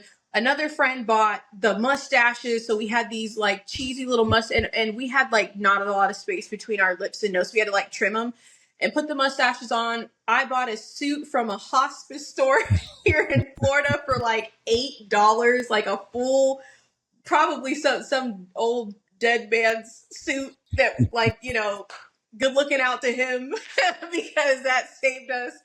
And I got a tie. I had to have my husband like pre-tie the tie, so when we flew out, I didn't have to retie it. But literally that costume cost probably like $10. And it was so funny when we were flying out, because I flew from Florida. That's where I live. And then my sister flew from Texas, and her friend already lived in Virginia. So two of us are flying, one of us is driving. We get there, and I get there, and the day we're supposed to be, we called ourselves a gaggle of Harveys. The day we were supposed to be Harveys, I realized I did not have my suit pants. So I'm devastated. I wanted to cry, and all I had, because it was very hot, by the way. Hopefully they fix. Well, I think this year it'll be in the kind of coming off of winter. But BlerdCon used to be very hot, and they didn't have their AC would not work in that hotel. And that hotel is like a magnifying glass, because part of one whole side is just glass. So you're being cooked. So I'm kind of glad I forgot the suit pants, because it was hot. We were there in, I think, like July or something. And all I had was short shorts. And my sister was like, you know what? I have short shorts too. Her friend had short shorts, and she's like, you know what? We're just going to do the suit tops. We're going to be Steve Harvey from the waist up and call it a day. So we did it, and we apparently looked so funny. And we ended up going viral. We just were moseying around all day, and people were like, Harvey's, and everybody was like, yes, sit on it. It was so funny. We had a blast. We were like the life of the party, and we just looked so funny. These three girls with bald caps and mustaches. I felt so free. I'm like, is this what being a man is like? This is like so nice and like so minimal, but like it's so comfortable. But anyway, besides us sweating from the suit tops, we had fun. We ended up walking into this room, like an auditorium, and it had a couple of people that were filming for a rap battle. And they were like, would you like to be in our rap battle? And we're like, yeah. And we didn't, at first I'm just like, we're vibing and we're eating popcorn. And one of the girls was like, that's Cleo Thomas. And I'm like, oh snap. She just asked us to be in a rap battle. So like, we're supposed to be background characters for the rap battle. It's this guy, it's two guys that are power line. One of them's really big on social media, and the other one is Cleo Thomas. And so they wanted us kind of in the middle. So we were in the middle of this rap battle, and we're all just, you know how you do like ad libs when people drop a bar and you're like, ooh, like, so we're doing stuff like that. And I guess our faces looked so funny, and people could not stop just looking at all of us because we looked hilarious. But yeah, it was probably one of the most fun days of cosplay I think I ever had. Like, people would see us and just start laughing. It was in like a good way. It was great. But yeah, definitely probably number one cosplay. And I asked her too, I'm like, we'll have to do something like this every time we go. I didn't get to go to BlerdCon this year, but I told her maybe we can all be like, what's his name? Tyrone Biggums. I'm like, maybe we could do like a group of him from the Chappelle show, because that would be kind of fun. Or you could be Tyrone Biggums and trying to think of a third one, but Tyrone Biggums and Ashley Larry. You'd be Tyrone Biggums, and what's the other guys? The guys from Boondocks with the big eye. What is his name? It's Tyrone Biggums. He's another character like Tyrone Biggums. He's with the Boondocks, and he like a Thugnificent or something, or was he the rapper? He's the old black guy that thinks he's Stink white. Meter. Well, Stink Meter too. That's another one. Yeah. Oh, Uncle Ruckus. Uncle Ruckus. Uncle Ruckus. Okay. Yeah. Oh gosh. Oh, don't give my sister ideas because she'll go get a fake belly and everything. Oh my gosh, I could definitely see her doing that. Well, I fully expect to see all of this on Instagram. We just, and I want you got to tag me in it because Okay. the idea was birthed just now. Okay, I definitely will. I'll also have to, if you haven't seen it, I'll have to send you. Ended up doing a video of our day as Steve Harvey. And when I tell you, we were all getting ready in the bathroom because I still did my face and everything that day because we went casually earlier. So I have like my makeup and everything still, like my wing liner, but I have a mustache and a bald cap on. And when we were trying to put our mustaches on, we used like eyelash glue, and we were laughing so hard that we were crying because like we all just kind of got ready and then came into the bathroom all together and saw each other. And like to see like my sister, I've never seen her like in a bald cap and a mustache. It was just gold. It was comedy gold. And we were trying to just take a video, but we just could not stop laughing, looking at each other because we looked so ridiculous. But it was so fun. It was so fun. That video is absolutely going to be a part of this because I know the video you're talking about. That's absolutely going to be a part of this. We can put that in there. So when definitely one of my favorites. So when talking about, I know you talked about BlerdCon and DreamCon. Have you been to Comic-Con in San Diego? No, I have not. It's just so far, especially being in Florida. It's so far. What's your favorite that you've been to, your favorite con, if you can name a favorite con? Yeah, I've been to a lot. I've been to MegaCon the most because it's like the biggest one near me, and it's typically in Orlando. I think I've gone maybe 6 times or more at this point. I've done horror conventions, Days of the Dead, Spooky, Empire, Spookala, Tampa Bay. I've done so many. But I would have to say DreamCon so far. I didn't even get to do a whole lot. It's just the experience was amazing. The environment was amazing. Although the only thing I think personally, my only thing I didn't like was all the streamers. There seemed to be some people who were like a little selfish, a little self-centered there, like, all about them. But some of the ones I did see were respectful. But I would say that everything was amazing. MegaCon, just so you know, it gets a little bit less than New York City Comic Con. This year, they had over 200,000 attendees over the course of 4 days, that's a lot. That's a lot of people for Orlando, for a convention center. In my opinion, like that's huge. And DreamCon only got 40,000 attendees, or a little higher. I think that I don't think I've ever been complimented more at a convention. I don't think I have felt so welcome at a convention. I don't think I've ever been to a convention where literally I walked in. Before we walked inside, I was like, what is that smell? It smells like cocoa butter and happiness and joy. And like, I can't even, like, for real, like we were beating like just the vibe. It beats out every convention that I've gone to. And don't get me wrong, BlerdCon is a vibe, but they need a bigger location. DreamCon was amazing. There was something for everybody. When I tell you, we didn't make it to any events besides the cosplay thing because we couldn't make it anywhere on time. And wearing the costume like this, we couldn't get anywhere take a few steps before we're taking pictures. We didn't even eat there. Like we were just kind of on the move, go, go, go. Cosplay contest was a lot of stuff I had to do. But the little bit of time we spent there, people were just so nice. I saw such creative cosplays. I saw a lot of people that weren't in cosplay. I don't know. It's just like a environmental thing. Like it was just a infectious like joy. You can literally look to your left. There's someone in the middle of a dance circle getting hyped up. You look to your right. Someone is like just a hood version of their favorite character. And then you look up going to the escalator and someone is doing a TikTok and there's just so much going on within like a few square feet. And there was like a barber shop that like, it was so unapologetically Black, but also everyone was welcome. Like there's obviously some white people there. I saw some Asian, like Filipino, like I saw, Hispanics. Also, people from all over the world were there. So there's like people from Canada. There was people from like one of the guys was from the Philippines, came all the way there to go to BlerdCon. So it's just very interesting. Even people from South America that were coming over to, or sorry, DreamCon. Mm-hmm. And I was just like, wow.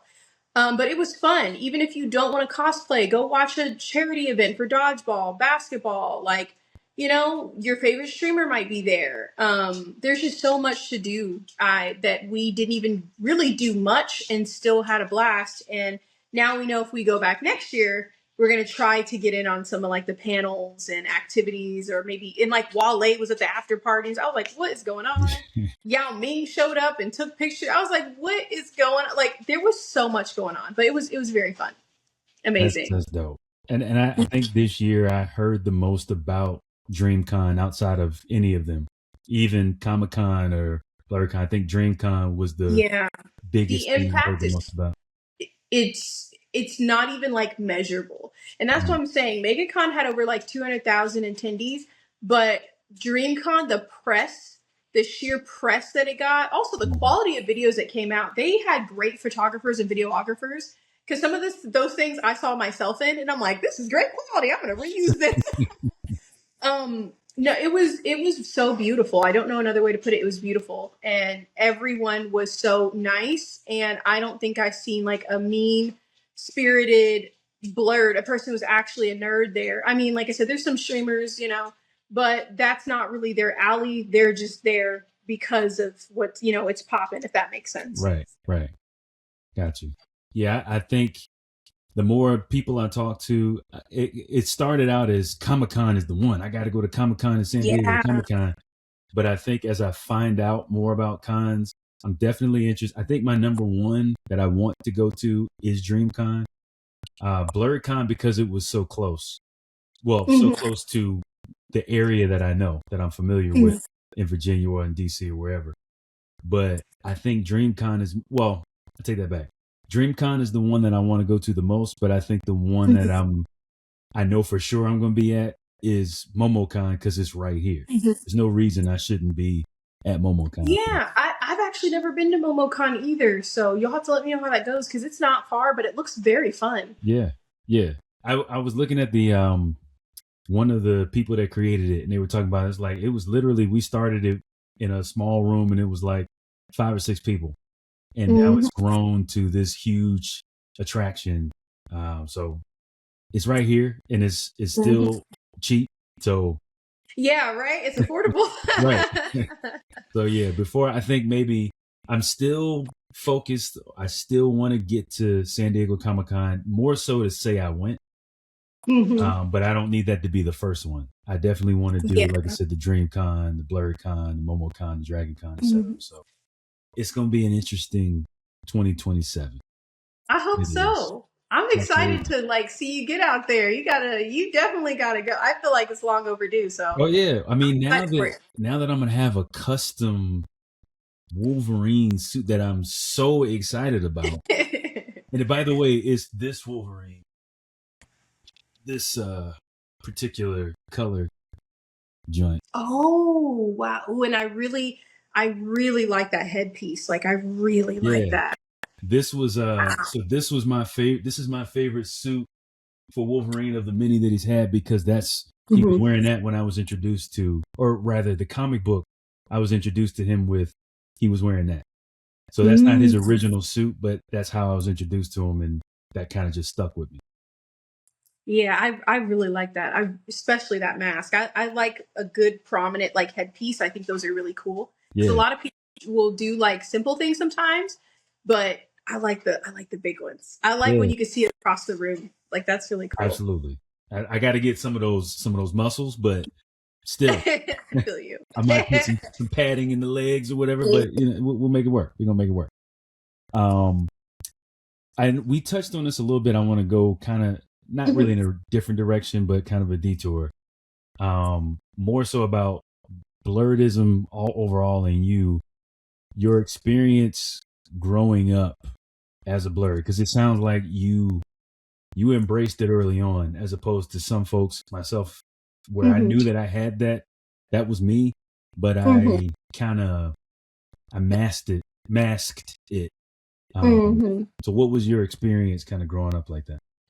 So I would say, because I am a little bit younger than you, so I would say that it things like to be accepted, things started to change a little bit that time for me. So like being younger, I watched Naruto and stuff with my brothers. I used to come home and watch like Code Lyoko for those who know and stuff like that. But I felt like there was people I could talk to about it to an extent because I did move around a lot because military, but some of the schools I went to did have a mix of people where Black might have been the smaller population at one area where it was a majority population in another. Right. So in areas where there weren't so many stereotypes on like what you can or cannot be, or that had a more mixed group of people, like you have Blacks, Hispanics, Asians, white, like had a more mix. I definitely didn't get as much pushback for those things because you had each of those races, those little groups, they had their people that did that too. So it's like we still all kind of found each other and could talk about those things. Right. And then also I was more so of a tomboy. So some of the things I was into were the things that the boys were doing anyway. And I wasn't,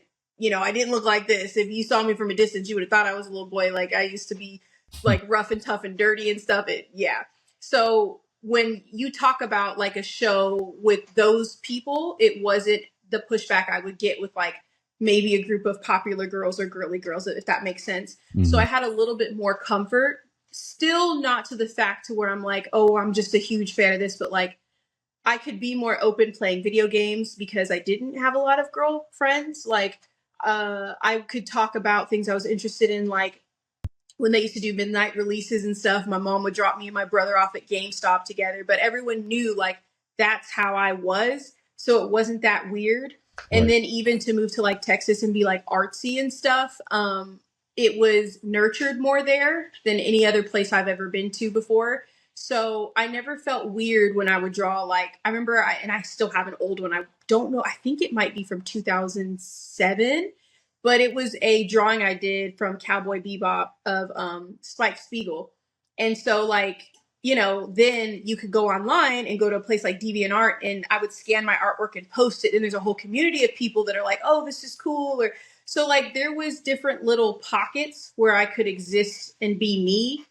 But then once I started getting into like hair, makeup, being girly, all that stuff was like gone. Like when I was working at Sephora and stuff or doing, full on makeovers and stuff for people at that point, like I don't have anyone in this group of girls where we're not talking, and no offense to them, they all had their things, but it's like they talked about like the Kardashians all the time. I didn't even know who she was. I remember I didn't know she had a show or anything. Like I didn't know who Kylie Jenner was, and everyone would talk about like getting their lips done. I'm like, I don't know who she, because like I didn't watch reality TV. Like I felt so separated. And then I would talk about stuff I'm interested in, and they'd be like kind of just stop and look at you like, where are you from? So aesthetically, I could fit in with them, but my interests were where it would branch off. And then also growing up and like dating, a lot of the people I dated in my past too, they'd be like, call me, what are you doing? And I'm like, oh, I'm actually rewatching Dragon Ball right now because I loved the original Dragon Ball because I love when Goku was little. And so I'd be talking about it and they're like, well, you're cute, so I'll let it slide kind of thing. Like you're lucky, you're attractive kind of thing I would get. So like even the people I was attracting in my past weren't really huge on that stuff either. They'll be like, you watch cartoons or you like anime, or even if it was like something to do like a documentary, they'd be like, oh, you really be watching documentaries on your free time? And I'm like, yeah. And they're like, that's weird. So don't get me wrong. I didn't necessarily broadcast it out there. So I wasn't attracting people with like-minded activities and stuff, I guess you could say. So I don't know. I can't say because it's so like back and forth depending on what part of my life I was in. I would say that some pockets I had a little bit of like a private acceptance, whether it's online or like with a very close friend group where I felt safe. But if it's just like social things like outgoing or being in sports, no, I didn't talk about it. No, I wouldn't. And if I did, I was quickly reminded like why I shouldn't or how that's uncool or hey, you can kind of blend in with us if you don't talk about that stuff. Right.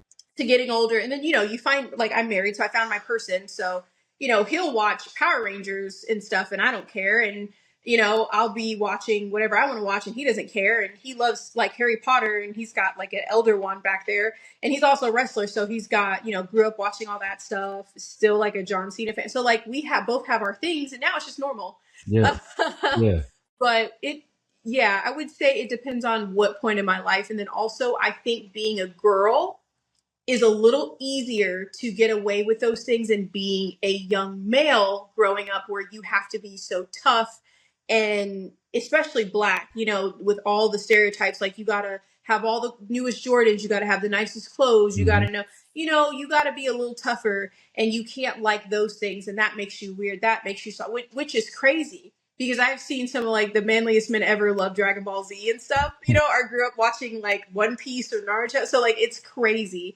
But I would say you're more conditioned to appear a certain way as a young male growing up in that society versus a woman. I think we had a little bit more leeway as girls. Mm-hmm. So I could be wrong, but I felt like we got away with stuff. Like, growing up, like, I knew so many girls who loved, like, Hello Kitty and, like, the Japanese stuff before it was, like, super famous or super popular. And it was just a weird thing girls liked. Like, even Tamagotchi, like, girls love that. But if you were a guy and you had one, it's looked differently. Like, you know what I mean? Does that make sense? Absolutely. I mean, it was also like, now I didn't have any of these, but the not Furbies. What was those dolls? The TY. Now again, I'm older. The Beanie Babies. Beanie Babies. Like, with the Beanie Babies, again, I didn't have any, but it was like guys and girls would like the Beanie Babies. But obviously, if you saw a dude with a Beanie Baby, it's like, this guy. Meanwhile, I'm going home and playing with X-Men toys and stuff that I'm not telling anybody about, because, like you said, there's a image that you have to. It's not even that you're told that you have to.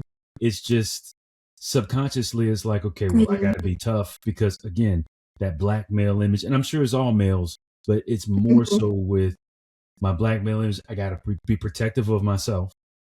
So I'm growing up in this majority, and not that people were hunting me and I was nothing like that, but I gotta have this image because I'm in the majority white school, all throughout, from elementary school to high school.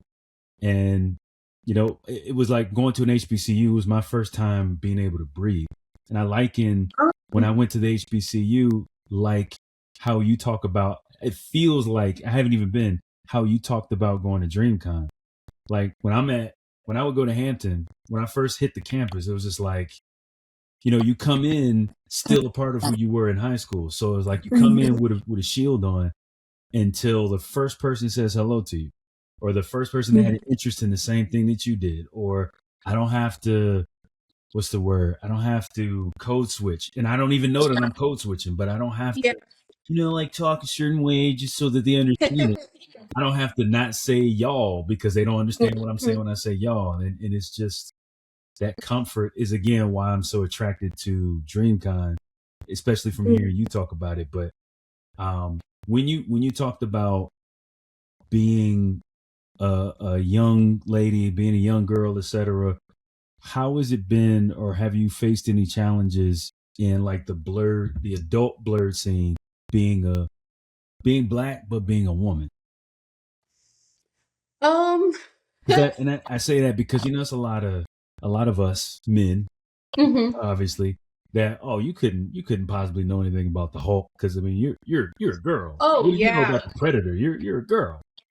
So I will say this, because I feel like, and I'm not knocking those experiences, because I do see that. I do see what you're talking about, where men feel like they need to test you. Yeah. Although there is a bit of dichotomy to that situation, because for me, I am more checked by other women, and I think, and I've always, which really sucks, because I've always been kind of weird, mixed with the way I talk, and then mixed with, like, liking hair and makeup, and, I'm not going to toot my own horn, but I'm cute, and I think mixed with that, kind of, when you enter those spaces, at least for me, when I did first, it's not that bad today, don't get me wrong, but when I first entered some of those spaces where I'm like, oh, I want to join this group.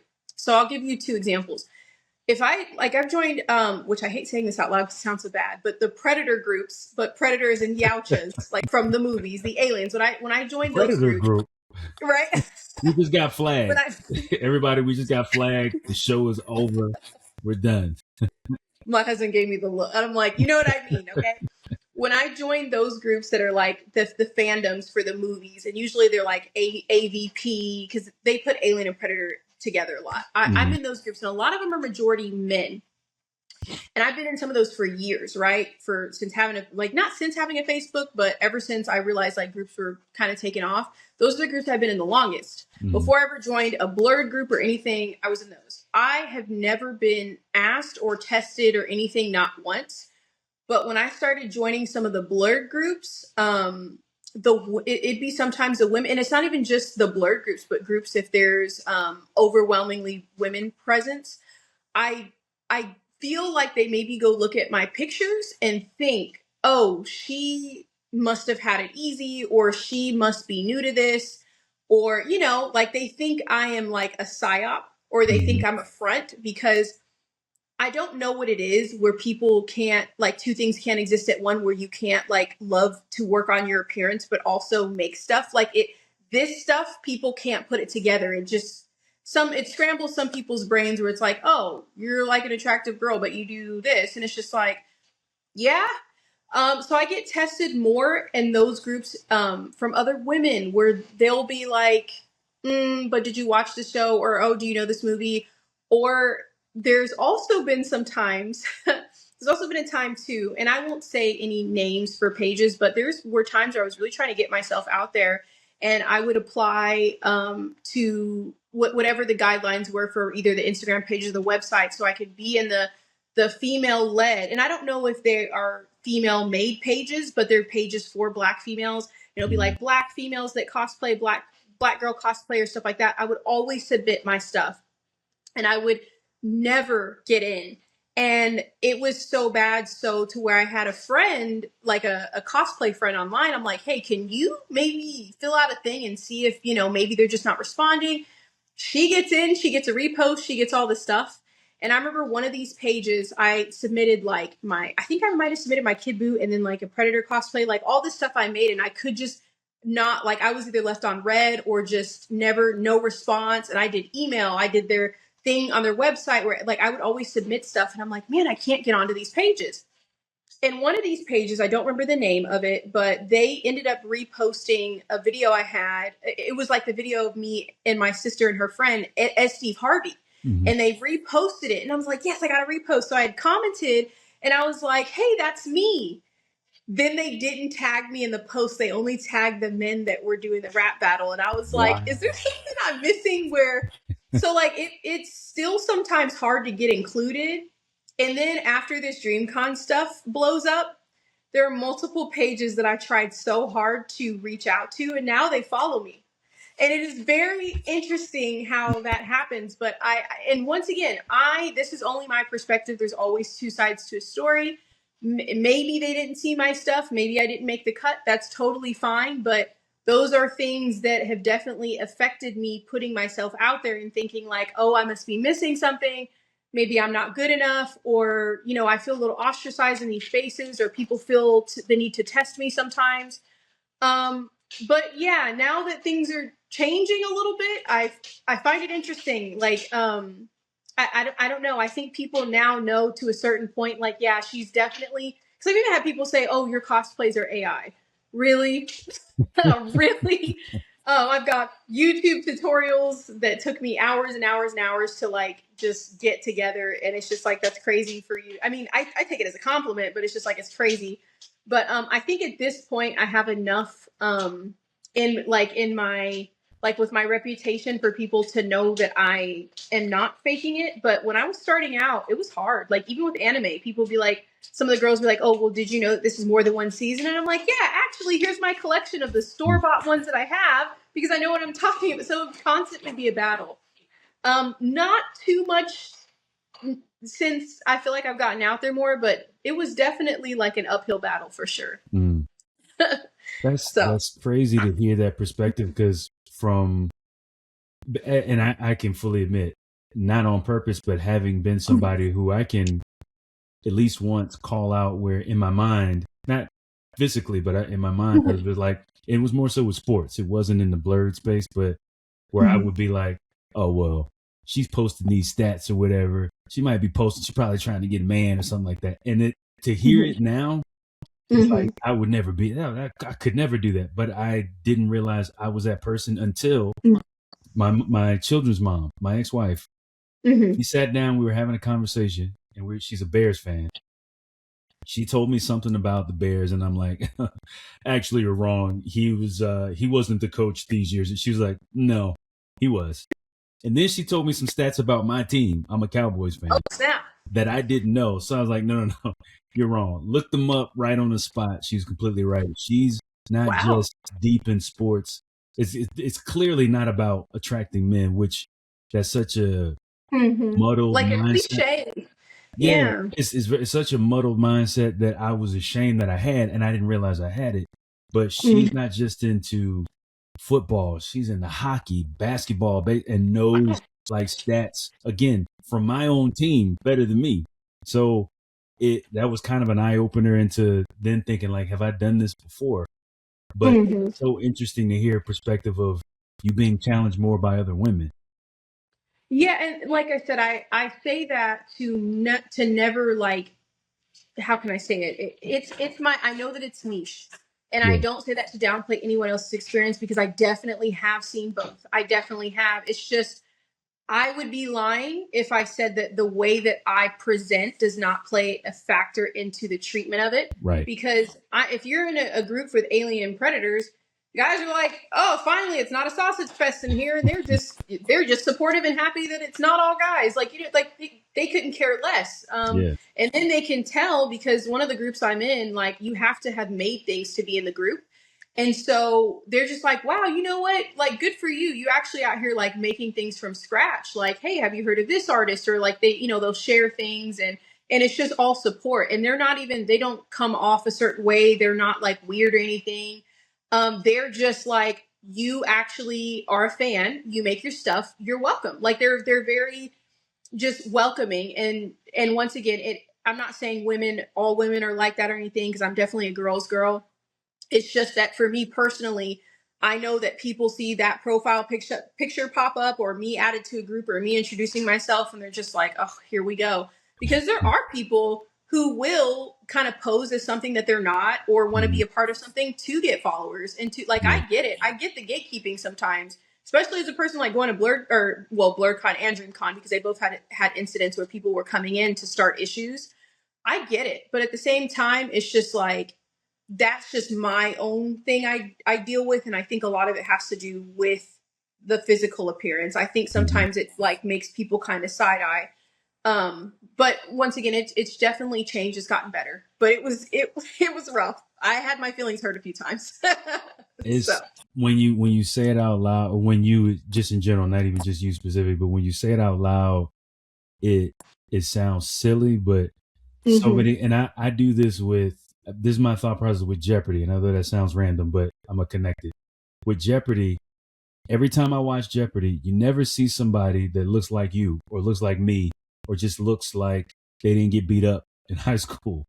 But it's just like, in my mind, it's like, it's got to be some really intelligent, not regular as in they're not regular looking, but you know what I mean when I say regular looking people that don't look like somebody on Jeopardy, that know this stuff. Because I know some of them, but it's just how, once you say it out loud, how we have these mindsets of, well, you look this way, so you're supposed to be a part of this group, and you look this way, so you're not supposed to be a part of this group. You can't possibly not have a pocket protector on, and the glasses with the tape in the middle, and like this nerd stuff. So the fact that you're in here now, right? The fact that you're in here now means that you're, like you said, you're a psyop, or you just read up on a little bit of stuff before you came to this group, and you don't really know what you're talking about. But it's ridiculous, but it's human. So I get it. Like, once again, it's like a survival thing, a safety thing.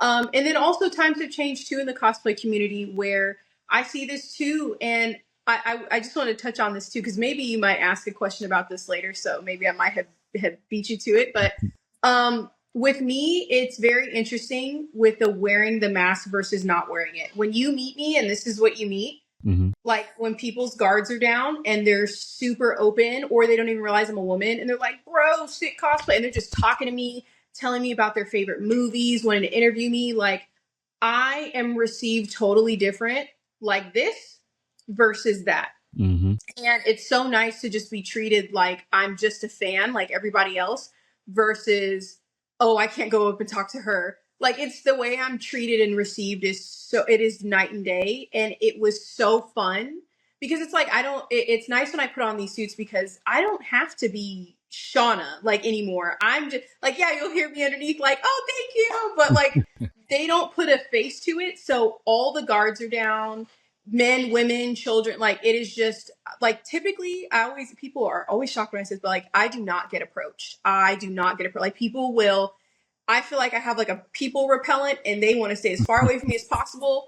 And maybe it's my resting bitch face. I don't know, but people don't want nothing to do with me. But if I'm in my suit and I'm in my element, whatever, they are like, oh my God.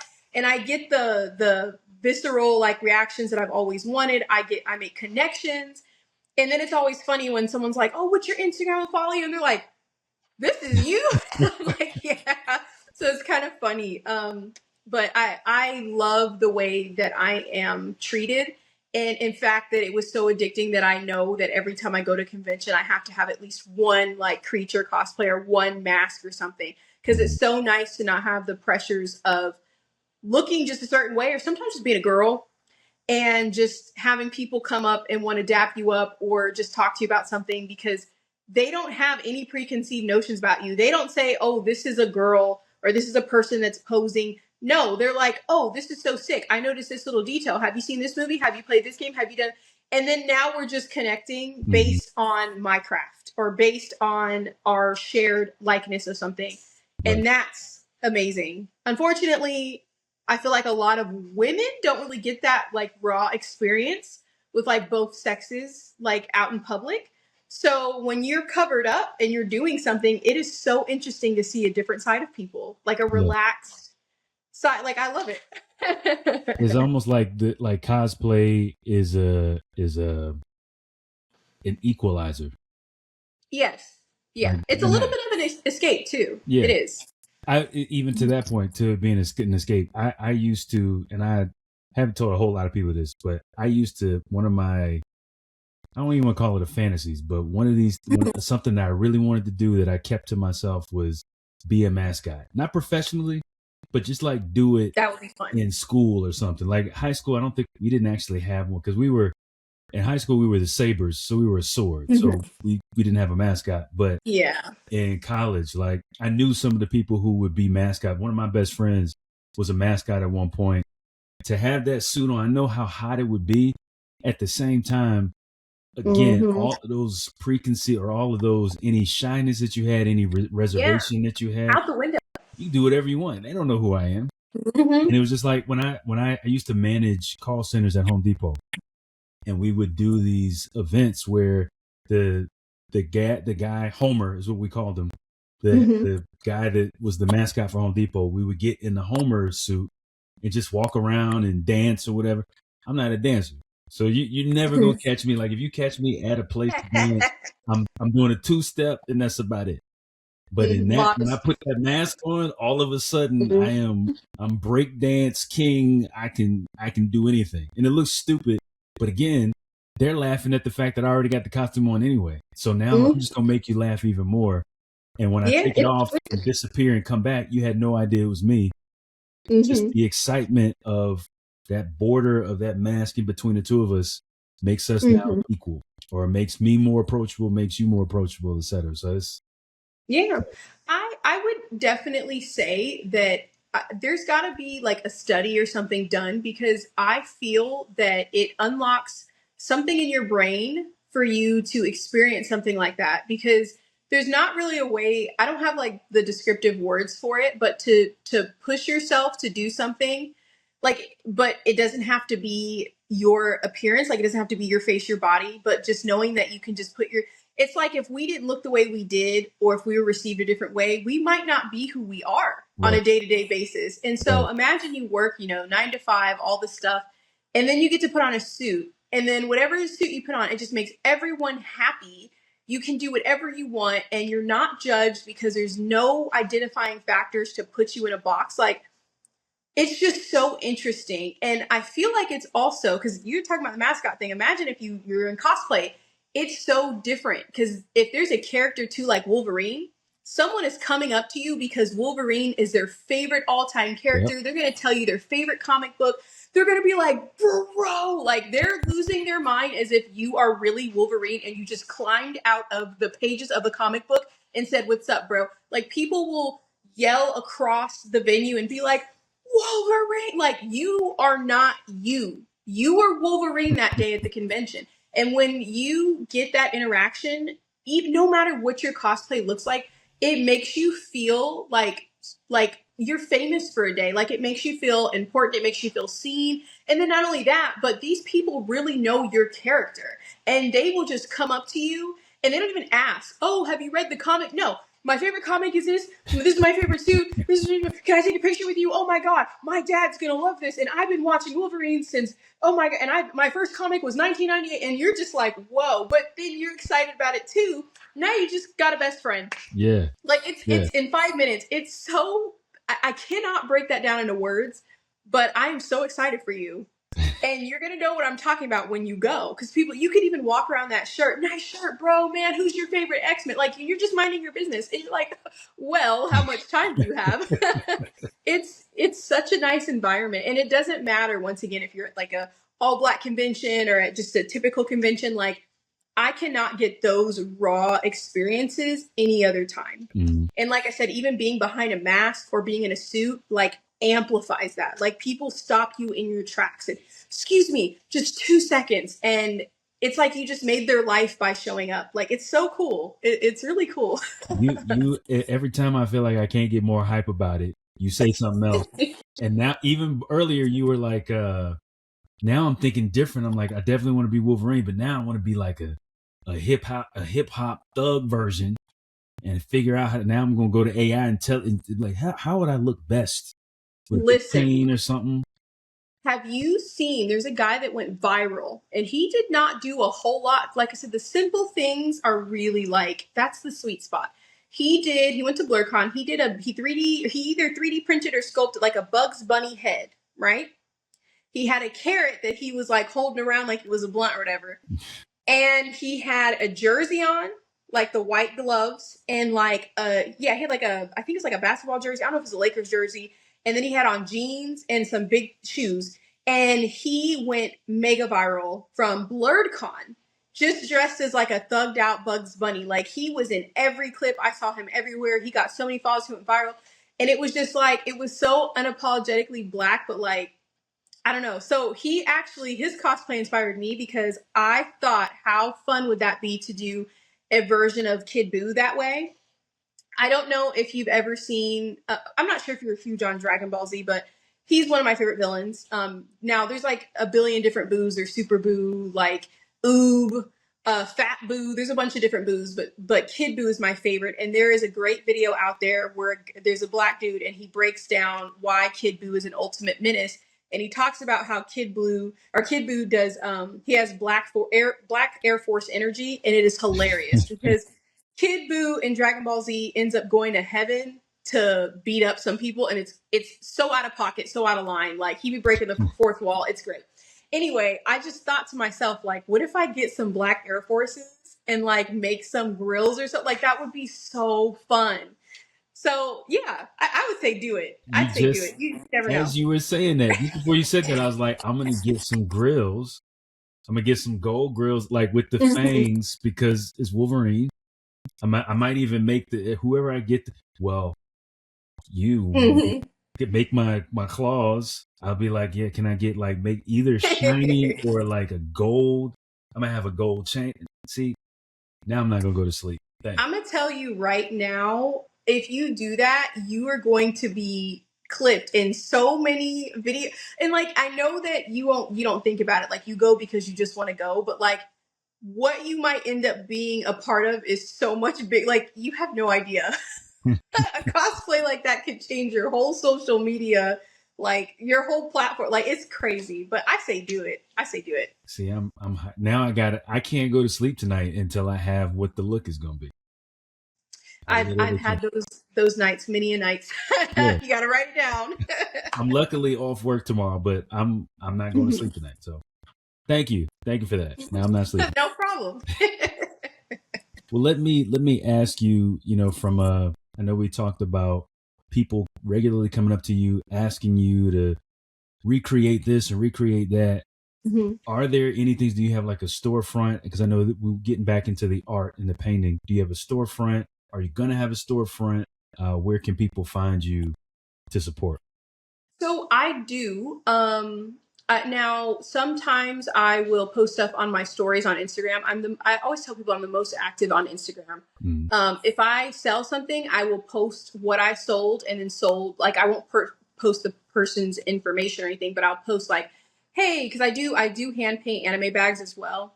I do men's crossbodies and they're about that big, and then I do women's mini bags and they're about like that little, enough to stick like your iPhone or some candy for the movies in. Not anything big, but just these cute little things you can carry around like conventions, or maybe for the men, like those bags. I made one for my brother. He loves Pain from Naruto, from the Akatsuki.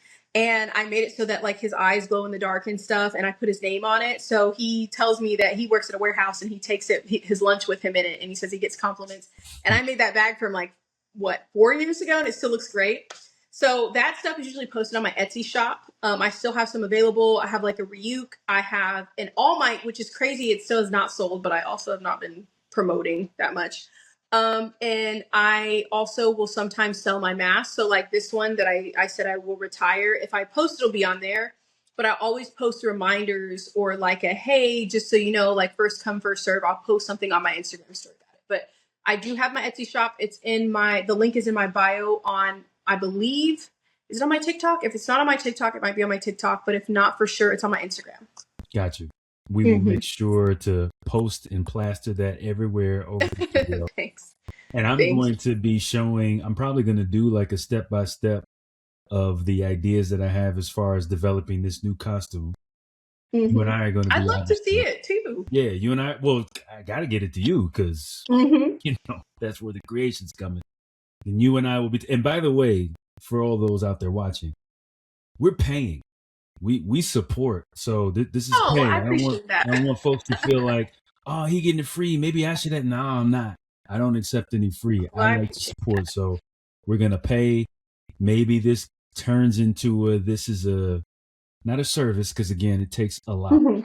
But, don't be hitting her up talking about, can I get the free joint? Because nobody's over here. We're paying. You're going to make some people cry, because there are so many people that are like, I'm telling you, I'm overwhelmed. And they're like, what's it going to take to get you to make something? And I'm like, first of all, I've never had a conversation with you. I don't even know where you live. I don't know how much shipping is going to be. And now you're over here. I'm like, dang, I already got first in line, buddy. They're going to be so sad. Whatever y'all got to do, get behind me. Get no cuts.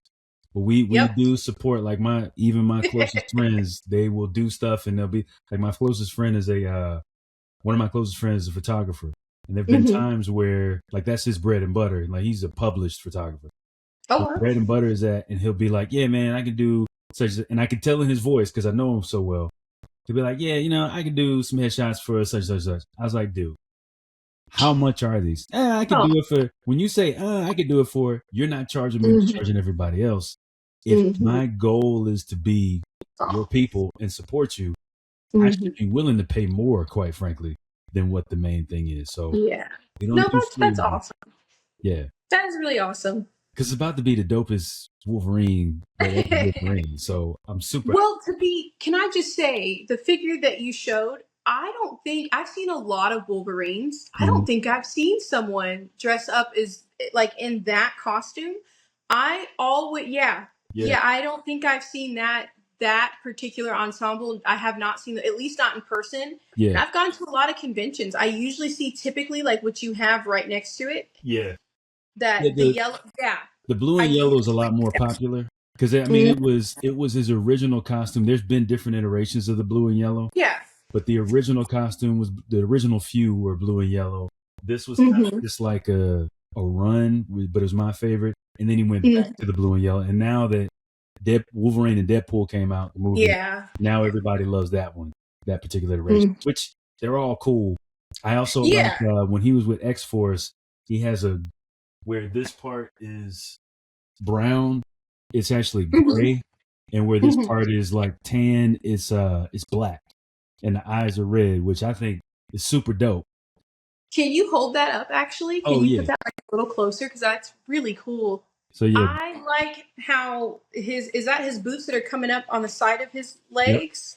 Yeah, that is so cool. Yeah, I don't think I've ever seen anyone dressed that way, and I really like that. I like the unique suits that the superheroes have, because you'll see every once in a while someone pull out like a unique suit, but for a lot of characters, there's like one suit that everybody will wear in mass, if that makes sense. Not that that's a problem, but it's like if you do something like that, you will probably be the only Wolverine looking the way that you look. It makes you stick out. Yeah, you know. But I really like that. Yeah, I like the deep. Just like you said, I like the deep cuts. Like I like, even if I'm not a Superman fan, but even with Superman, like when somebody comes dressed in the black Superman uniform after he died and came back, or you don't see that as often. Yeah, or when he got green, one of the, I think it was a Blue Lantern or something when he got, but just something different than what you see everybody else do.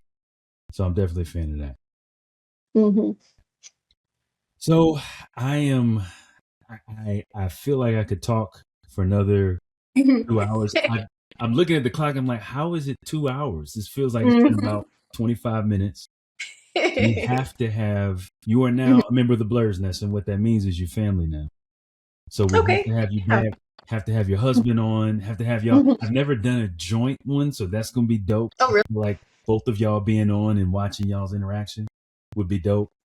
But we got to do this again. So can I leave you with something in closing? Because I saved this just for you, because you had all these things for me. And I was like, I have to save something for you. Okay. So, like I said, for those of you guys who don't know, I have a particular affinity for female Yautjas. The Yautjas, which are predators in comics, are completely different. And I have my little laptop here. They're completely different from the predators that are on the big screen. The movies we get are not the most formidable hunters.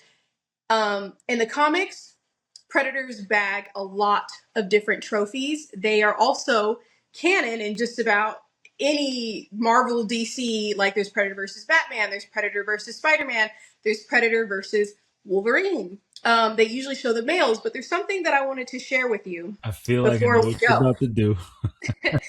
And my favorite Yautja of all time, besides my favorite male Yautja, is Wolf, the wolf predator from AVP Requiem. But my favorite Yautja of all time is a Yautja named Big Mama.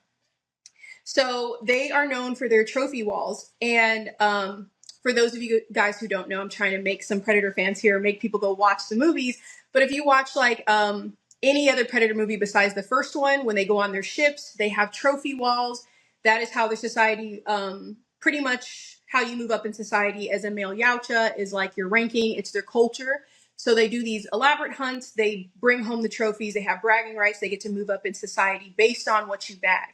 So people don't know much about female Yautja. So I wanted to share this with you because Big Mama is my favorite. Once again, she's a female. Females are bigger than the males.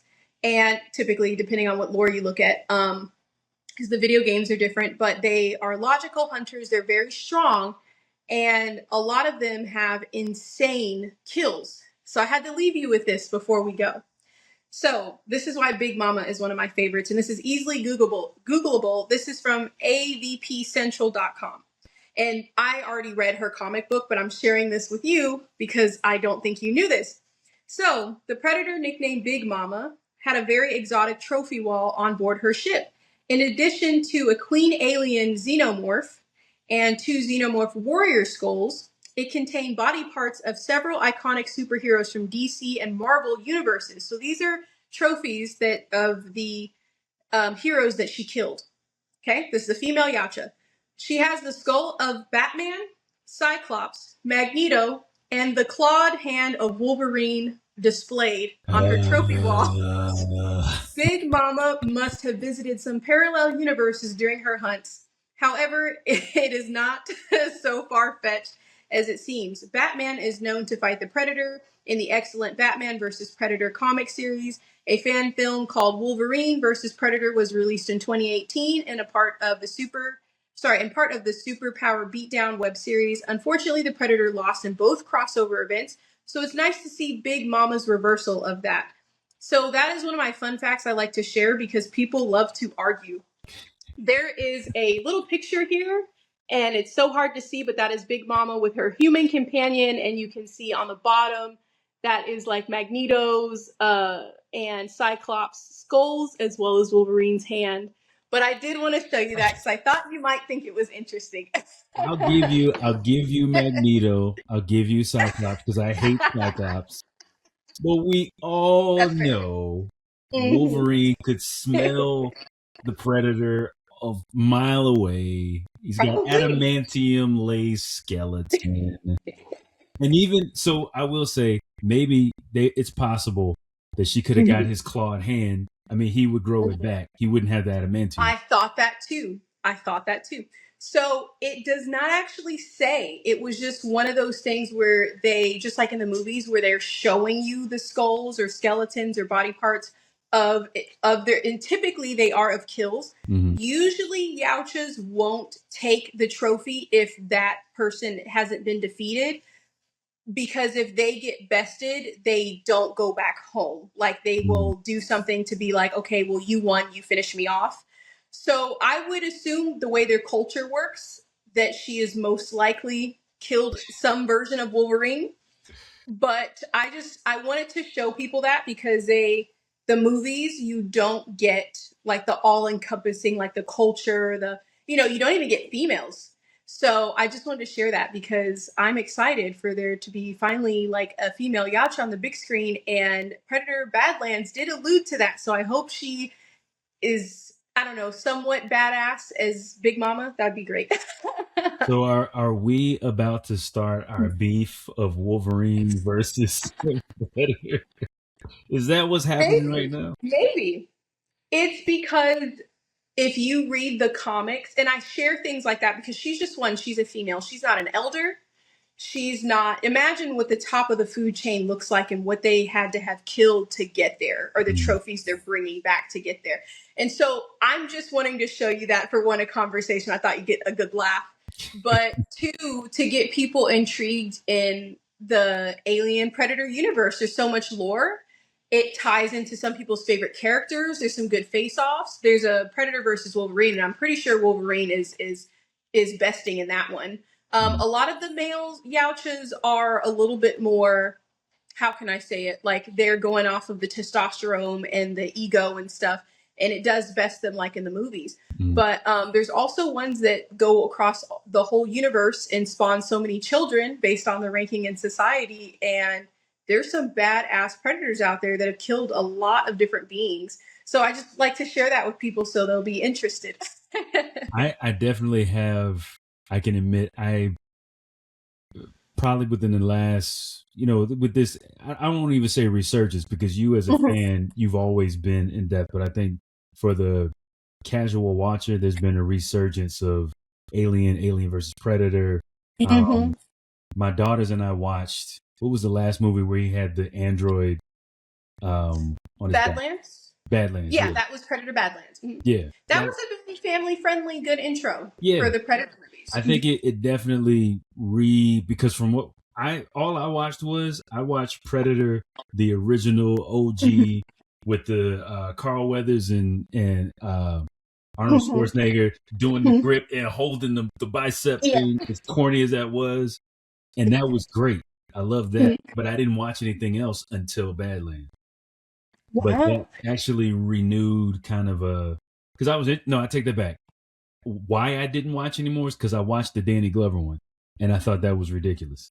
Oh, really? So Yeah. that one goes a little bit more into the lore. I do think it is a big difference, like a stark difference from the first one to jump to that. Mm-hmm. But I think it was like opening another door.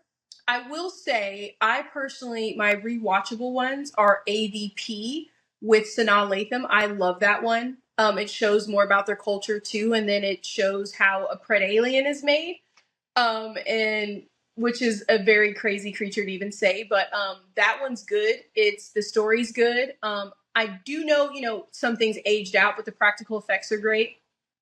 I would also say I really enjoyed Prey. I really enjoyed, like, if you haven't seen Prey, the same guy, Dan Trachtenberg, that made Predator Badlands, made Prey. That was basically his first time getting the torch passed to him.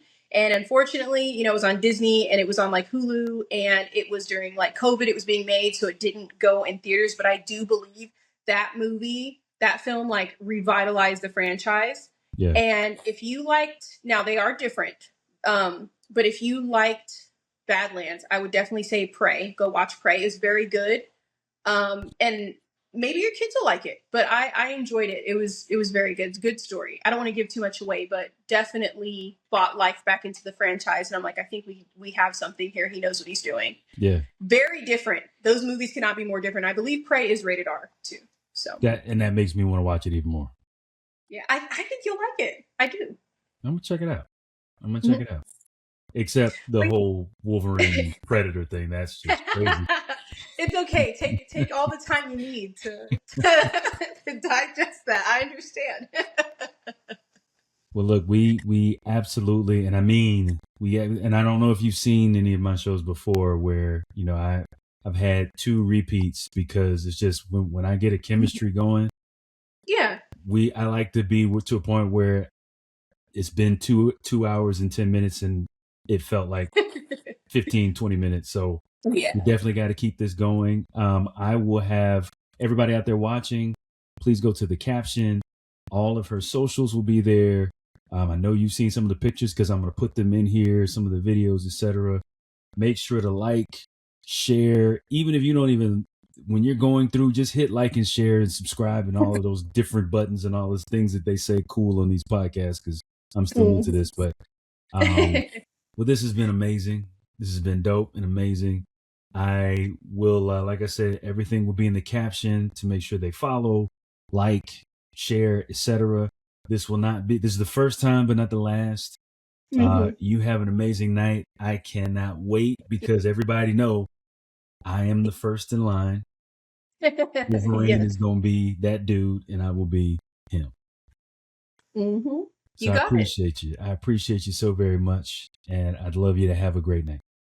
Oh, thank you. You Bye-bye. too.